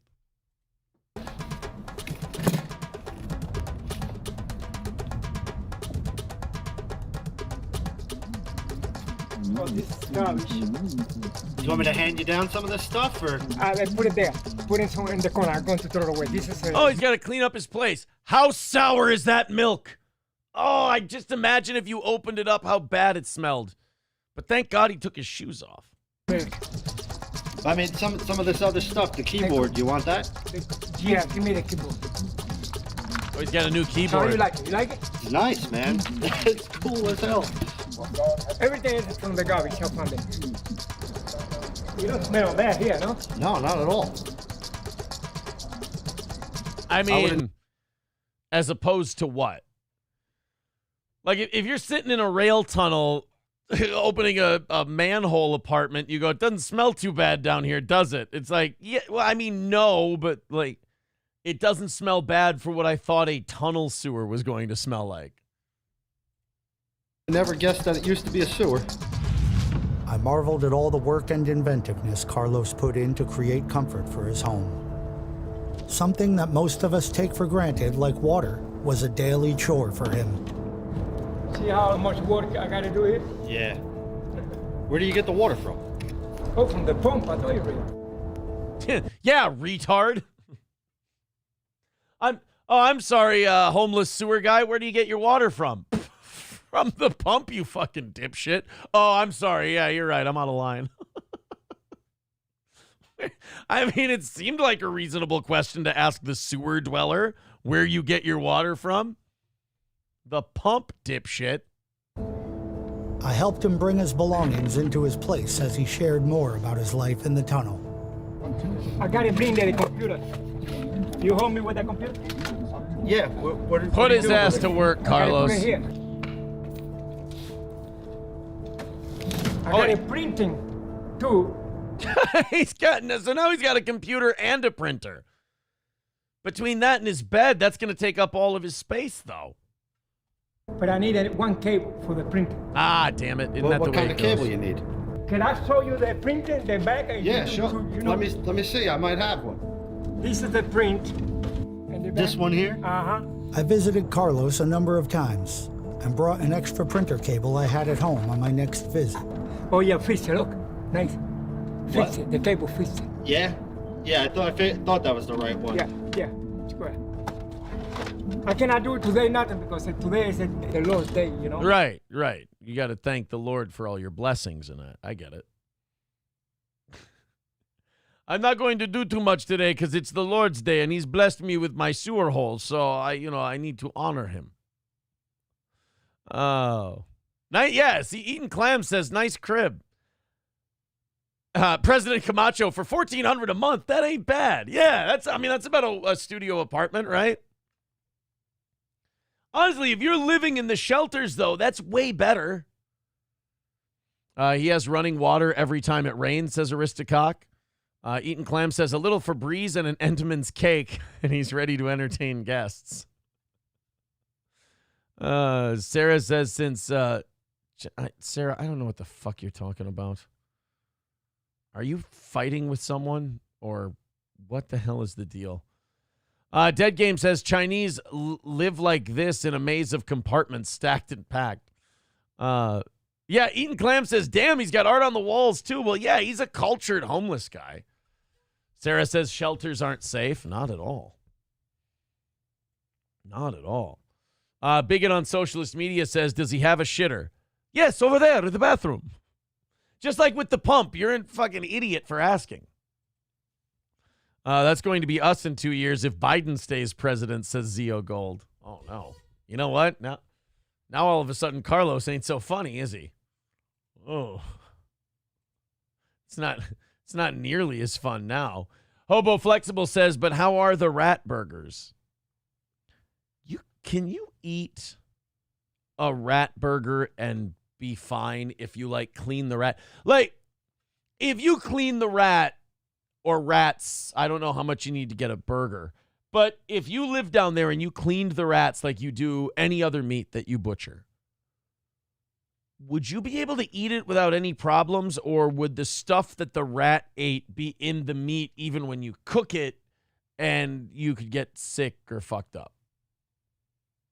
I don't know. I'm not sure. SH says probably. Okay, so if you cleaned rat meat the way you cleaned anything else, you could probably eat it and be fine? Oof. Dead Game says, I'd build a 3-room underground home just smooth with the side of the mountain. Fish swim in manure all day, says SC Motorsports. Some sicknesses you can't cook away. Dr. Silverwolf says, us in 2 years. Hey, guys, it's the Steel Toe Sewer Show. Excuse the noise. It's raining today, and April is fighting rats, so we have food. Well, everybody's got to pull their weight. I guess one of the council people in Chicago, as the homeless crisis continues, one of the city council people in Illinois decided he didn't ever want to fucking have a job again, and basically wanted the people of Chicago to throw his ass out of there in no time flat. Or Naperville in this case, not Chicago. I'm sorry. Naperville. Councilman Josh McBroom decided to float the idea of housing the influx of illegal immigrants in private residences, just like New York City Mayor Adams did a short time ago. Oh, please let them have a city council meeting on this. Please let them discuss this topic. Please have this asshole bring this up in a meeting in front of all the citizens. And then go, so we came up with some ideas. And we're going to move all these people in with you guys. Hey, whoa, no. Even if you're for illegal immigration, which an astounding number of people are okay with it, which is insane. Hopefully all of this is changing their opinion. But, even if you were a liberal who's open to illegal immigration, those people are still the not in my backyard types. They would still go, no, I don't think that's appropriate. I don't think we should. They're fine if they're living in Coleman tents downtown where they never are. But the minute you go, hey, how about we put them in your house? They're like, oh, well, it's Tuesday and we're busy on a Tuesday. We can't. The kids have their ballet practice and we just can't, it's, and we don't have a spare key yet. So why don't you give us some time? So now what this guy Josh McBroom wants to do is house the influx. All these cities are sanctuary cities. So they had this brilliant idea 20 years ago that they were going to declare themselves sanctuary cities, and then all the illegals could come there and they couldn't be prosecuted and they wouldn't turn them over to ICE and they couldn't be arrested. So instead what happened to these cities was their crime rate went up. And their social services bill for the government went up. And for the life of them, they just haven't been able to figure out why yet. Let's check out the clip of this councilman. If he had been sitting next to me during this and he were my co-host, this would probably be about it. I do know that there's a lot of people that do care, and I think we live in a compassionate community. So, before we go down the road of, doing what, following suit on some of these other cities are taking action on, my idea would be let's find out. Let's find out who's willing to help, So, we do hear from constituents on both sides of this. Let's hear who's willing to help. Like it's people, like it's homeowners' fucking responsibility to clean up your mess. God, these people are detestable.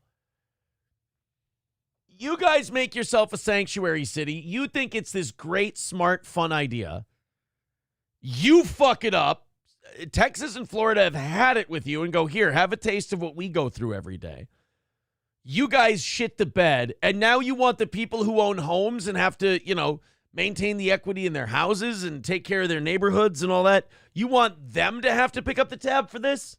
Not only pick up the tab, but let people go and live with them? Oh, God, these sacks of shit. The problem they created, their answer is always make the people do more, not us. What are we going to do to preemptively stop this? And then we hear from people that tell us we should do more. So, we do have a very affluent community, a lot of big homes. And what I'd like to do is direct staff to create a sign-up sheet. So, for individuals that would be willing to house migrant families. Putting in you hear that? His big idea of how they fucked up immigration with their sanctuary cities is just put a piece of paper out there and see if people will sign up to basically adopt a migrant. Tell me you have nothing without telling me you have nothing. Holy shit, this guy is useless. And if there's people that would do that, God bless them. So if we could raise awareness in that way, I think we need to find out. I think we need to find out who would be willing to house migrant families.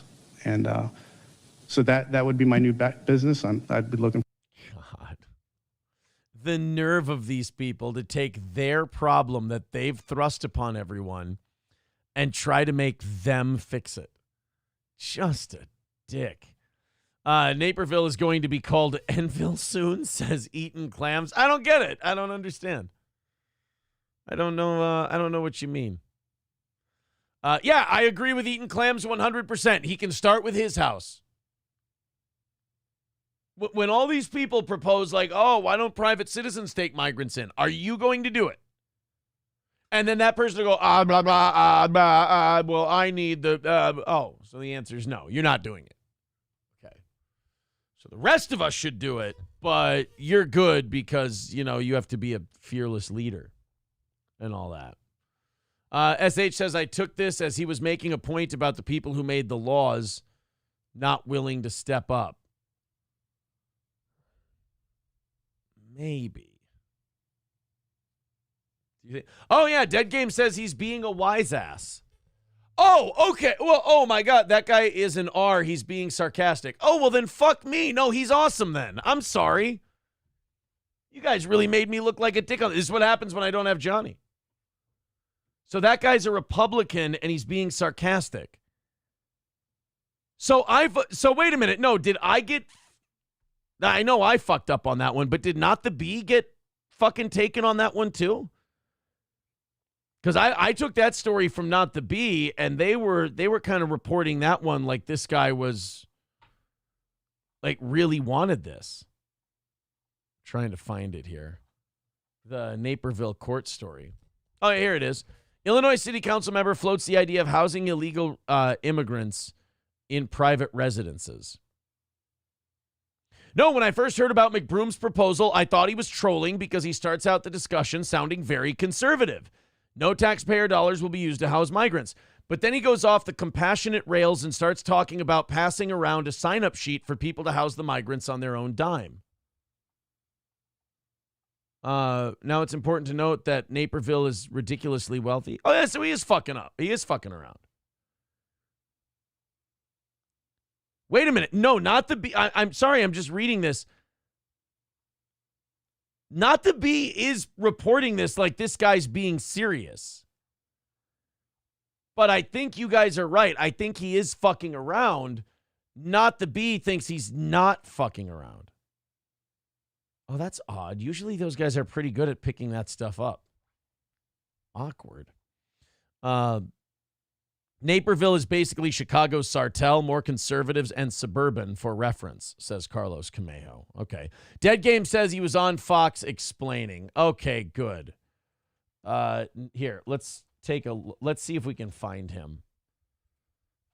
Naperville City Council homeless. Chicago suburb. Well, let's find him on Fox. What was the guy's name? There he is right there. We do have a very affluent community. Council member, migrants, Josh McBroom. Staff to create a sign-up sheet. That's who I want to see. Josh McBroom. Fox Business. Yesterday, we told you about an Illinois councilman.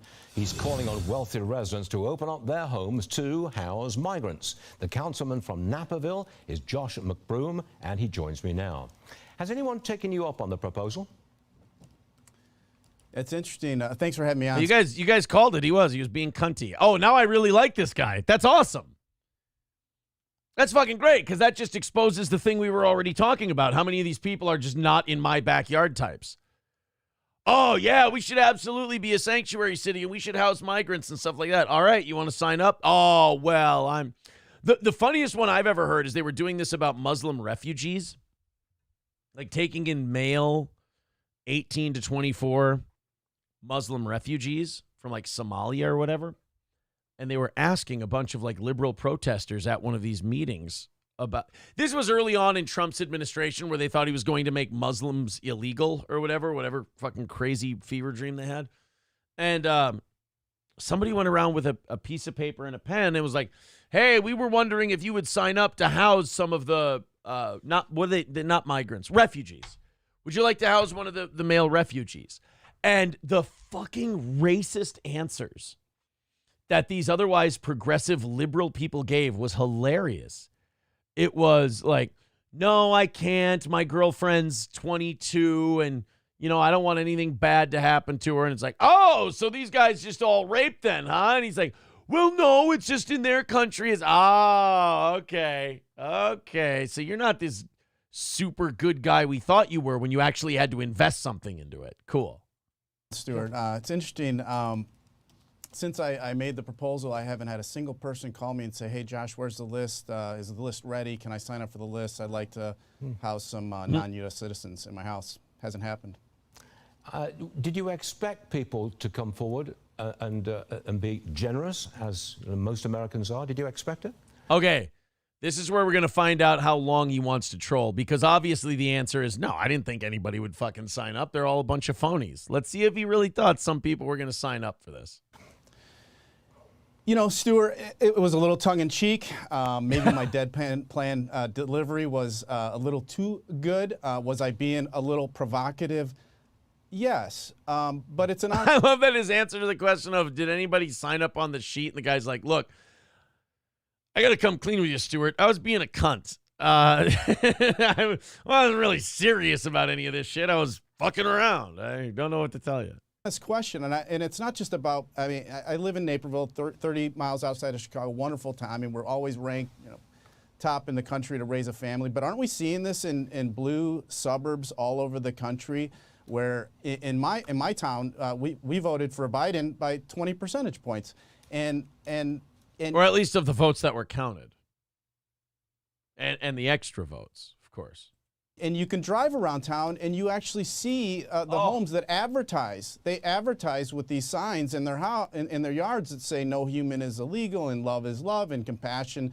And my call. Well, no, he's right then. Then yes, those should be the first people that you go to and you say, all right, it's time to house some migrants. We got an overflow. They're living on the street. That's not healthy. We need you to take a couple. They won't do it. I'm giving them an opportunity to extol their virtue. And so you're Here's a sign-up sheet. So you're disappointed by the result.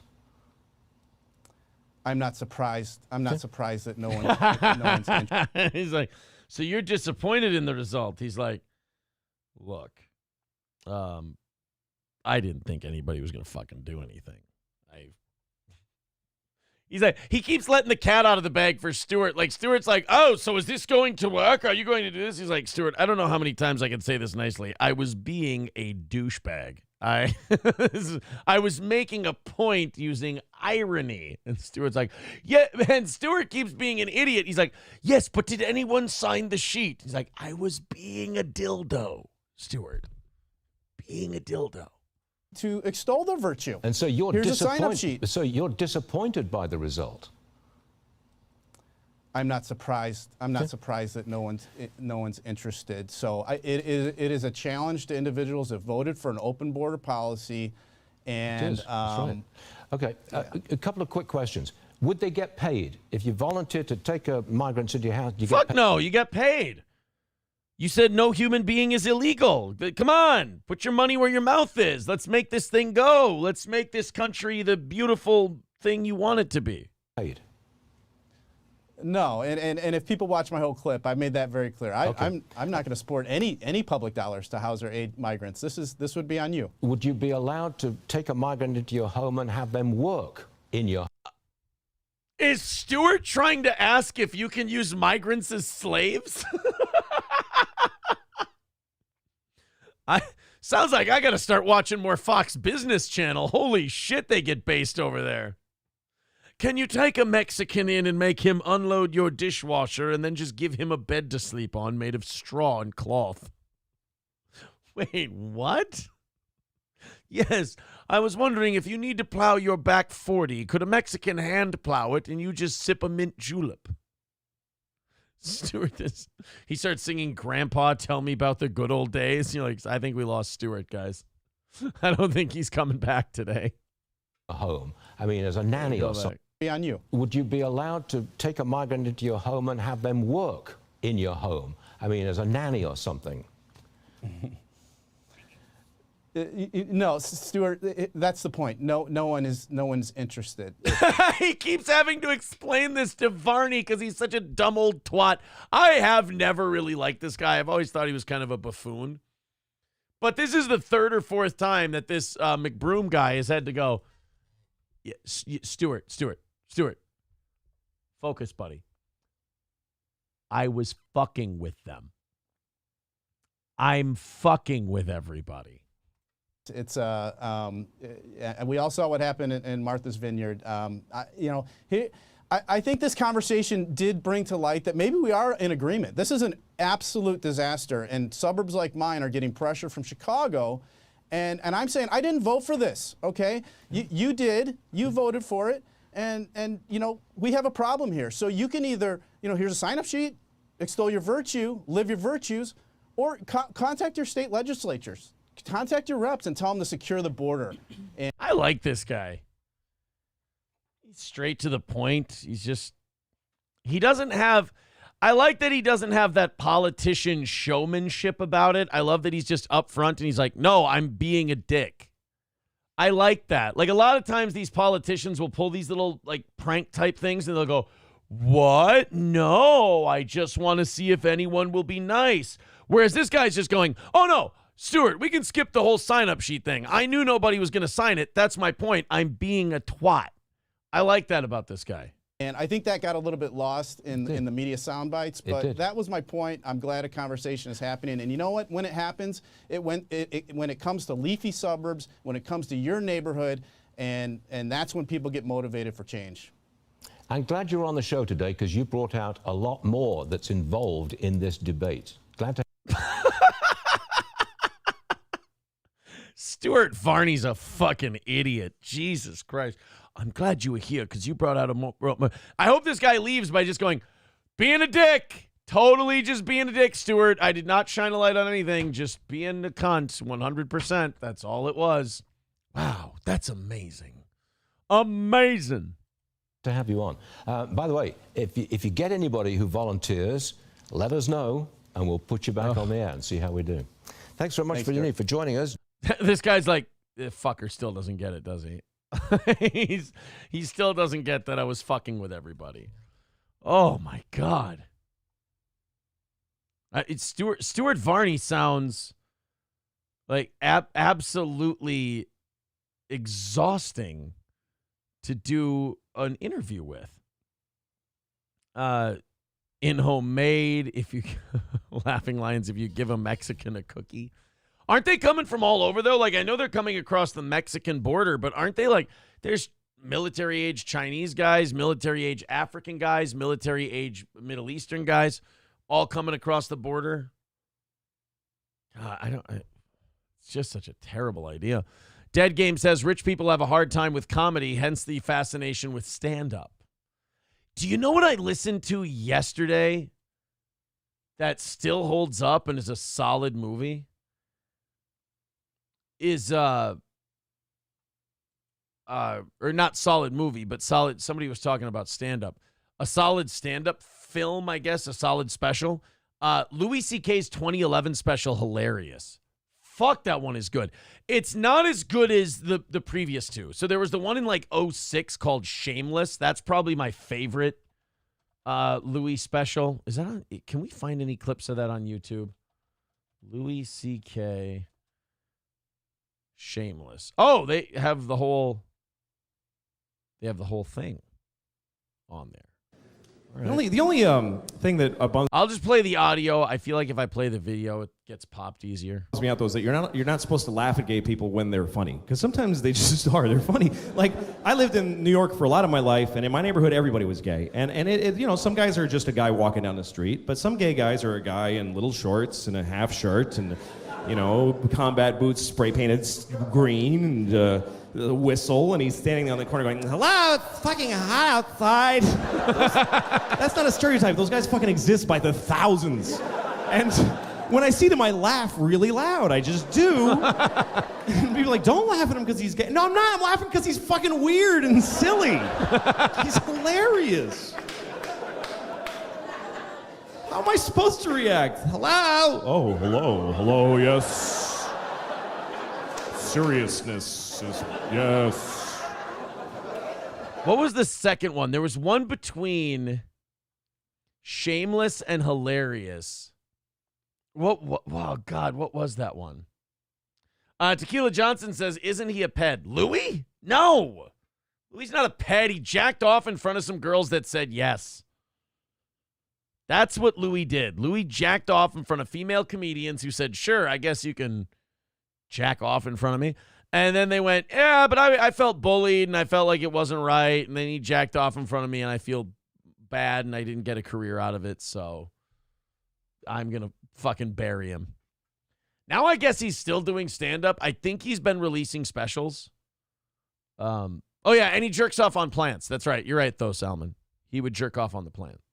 But Louis C.K. is fucking hilarious. I do feel like Louis C.K. was almost too funny, so they had to like take him down a peg, like almost cosmically, like God had to make it more difficult for Louis because he was so fucking funny and he was so far ahead of everyone. They're like, oh, I got to get these girls to tattle on the jerking off thing. Yeah, I remember Sarah Silverman selling him down the river too. Her being like, oh, yeah, Louis would pull out his dick in front of me. It's like, shh. Come on. Chewed Up, somebody said. Chewed Up is the other one. That one. Okay, I think Chewed Up might be the best one. Was Chewed Up after Shameless? Here's the thing. I never judge other parents now. I never do. I used to, but I never do. Like, you know when you see a mother in McDonald's or someplace or in a toy store and she's just melting down on her kid? She's like, shut up. I hate you. You're ugly. And people are standing around. I don't think this is the one. I think this is his I think this one's his, what do you call it? His 30 minutes that he did on HBO. I think this is Chewed Up. The one with the red. Oh, no, this is just him in Kansas City. Fuck. I thought Chewed Up was the one with a red curtain. I could be wrong. Oh, well. Here's the thing. I never judge other. Here we go. Clip number 2 of Louis C.K. Chewed Up, 15 years ago, 2009. Yeah, okay, so this is the one. This was right after Shameless. Everybody has different words that offend them, different things that they hear that they get offended by. To me, the thing that offends me the most is every time that I hear the N-word. Not nigger, by the way. I mean the N-word. Literally, whenever a white lady on CNN with nice hair says the N-word, that's just white people getting away with saying nigger. That's all that is. They found a way to say nigger. Disavow. It's art. It's bullshit, because when you say the N-word, you put the word nigger in the listener's head. I've always felt this way. Like, you say the N-word, I have to say the word, and I wasn't trying to say the word. Not at that time. And you made it go in there, and now it's dancing around in my head, but you get to be the saint who didn't say it, you fuck. That's what saying a word is. You say the N-word, and I go, oh, she means nigger. You're making me say it in my head. Why don't you fucking say it instead and take responsibility for the shitty words you want to say? That is, okay, that's the special. That's my favorite one. Chewed Up is my favorite Louis special. God damn, that one was good. The Louis Gillis shows on the U.S. presidents were great. I've heard about those. I've never watched them, but I hear they're very good. Oh, guys, I want to thank you guys so much for hanging out with me today. We didn't have a co-host or anything else, but we're almost done with the 4 hours. I do appreciate it. Sid, thank you very much. Also, it's Zero Dark Tony's legal team. Thank you. We could watch some of Mersha's Zero Dark Tony shit if you guys want to. That could be kind of fun. Wait a minute. Didn't Mersh say that I was panicking today? I don't know if I want to give him props today. I might just say, fuck that guy. I'm just kidding. I'm teasing. Who won the Royal Rumble? Who won the Royal Rumble? Come on, just tell me what happened. I don't need to know all the rankings and shit. Women's Royal Rumble, I mean, let's be real. Who cares? Oh, did they have any cool, like, returning people? Oh, they had the TNA Knockouts champion on there. Candice LeRae. Any old-timers that I would recognize? Because I don't notice any of these names. Is R-Truth doing like a cross-dresser gimmick? Wow, they had like no old-timey women in the Women's Royal Rumble. That sucks. Then what happened? Roman Reigns kept his belt. Logan Paul faced Kevin Owens. Oh, this is cool. Logan Paul won by disqualification. That guy can actually fucking wrestle. They gave that a B+. All right, any cool people? Andrade, no. Come on, old-timey guys. Carlito, that's cool. Bobby Lashley, I remember that name. Finn Balor, I remember that. Cody Rhodes. But were there any old school guys? Shit. Remember the Royal Rumble? Like, back when I was a pro wrestling fan, the Royal Rumble would have like 3 or 4 guys that would come in from like 10, 15 years ago that you remembered as a kid. And you're like, oh, look, Diesel's back. Or like, Hacksaw Jim Duggan would always make an appearance. I know that those guys can't come in and do it, but we can't get some of the old timers. Cody Rhodes won the Royal Rumble. All right, good for Cody. Good for him. Cody Rhodes won the Royal Rumble. Phil Some says, I like solo shows. Well, hey, man, if you liked the solo show today, I do appreciate it. Hit like. Dr. Silverwolf says, I love Aaron-only shows. It's like being dropped off at Dad's. He freaks for a bit, gives you a juice box and a Hot Wheel, and you both just chill. It's nice. I do kind of just shout and yell and scream for a little bit. But, and then just kind of go, hi. What's up, guys? All right, anyway, moving on. Red Fox Mad says the members only hot tub stream is good. It's good to see couples wife swapping. Hey, wait a minute. What do you mean? What are you talking about? Balls Deep with $2 says fun show. Oh, before I forget, tonight we're going to go at, I think, 7:30 is going to be our time tonight. Because I got to drop the kids off a little bit later. So we're going to go at 7:30, and we're going to do a VIP giveaway. We're going to do one of those a week until we fill up the merch order and hopefully make that in February sometime. If you'd like to become a VIP tonight, a $10 contribution will get you in that drawing. And those have been a lot of fun to do. We'll go till 9:30 tonight. We will give you guys an extra 30 minutes throughout the rest of the week because I'm going to wrap up in a little bit here. But I also heard that Brock Lesnar wasn't at the Royal Rumble because of all the Vince stuff. Because Vince McMahon stepping down and all that. Okay. Charlie says, Aaron, I was very respectful to you and you doxed me. No, I didn't. I gave Gino your phone number. I didn't publicly give out your phone number. You kept calling Gino and calling Gino and calling Gino. Gino wanted to call you back. He didn't know how to, so I gave him your number. How is that? I didn't give it to him publicly. I texted it to him. What he did with it after that, I mean, I don't know. I can't help it. Egg Picker says, word on the street is Lemmy is buying Melton merch now. That's fine. Why is that a big deal? I don't understand where all that came from. Like I said, that guy kind of needed me and kind of just latched on to me to get himself half the views that we get, because I know we got YouTube and Rumble. People forget about that when they want to cock off. But like, I not only never had a problem with the guy, never thought about the guy other than Red Bar destroyed him. That's all I've ever known about him.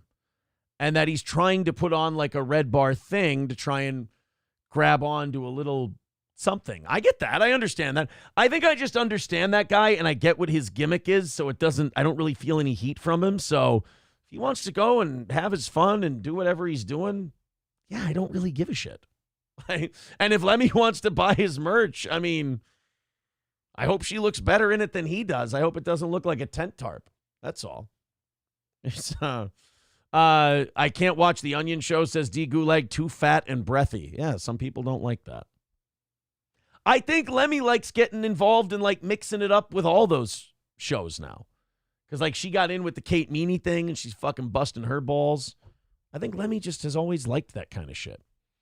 KF Sage says, no one can enjoy other shows. There are battle lines, guys. JK, who gives a shit? Yeah, what do I give a fuck? Watch. As long as you watch me, I'm good. Oh, but I've heard that they watch this person when your show's not on. Okay. I mean, I've got bad news. The listeners and I are not fucking. We're not in a committed relationship. And they don't have to watch my show and then sit around for the next one to start. Dub says, I enjoyed seeing Chad bust verbally on Onions. One thing Chad does do very well is kind of expose the phoniness. And what really makes me, what made me uncomfortable about that guy is when he was like fighting with Corey, is like just how much he would lie.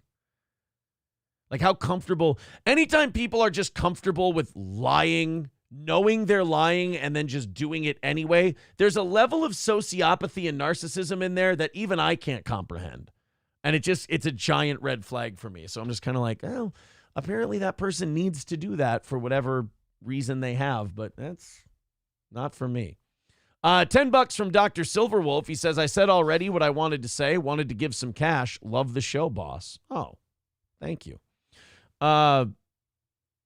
Lemmy says, good content is good content. It's also subjective. Shitting on me for liking Melton makes you no better than the people who shit on me for liking this show, to be fair. Who was somebody shitting on you for it? I think somebody was just ratting on you for it. I don't think were they shitting on you? Was Egg Picker shitting on you? Like I said, contrary to what some of you may believe, I don't know if this rumor's out there. I'm fucking everybody else. But Lemmy and I are not in a sexual relationship, nor are we in a committed relationship. Nor if we were, would I feel any heat from Patrick. I'll tell you that much. I tried watching Melton. It's less funny than Aaron, and that is saying something, says Aristocock. You know what, Aristocock? That's about as close as I'm getting as a compliment from you. So I appreciate it.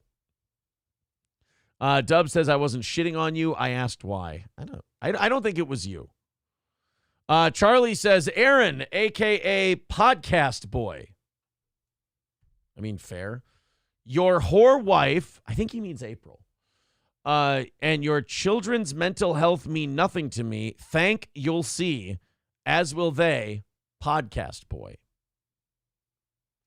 Anybody else feel like April had to take the brunt of that one? Because I'm just podcast boy. She's whore wife.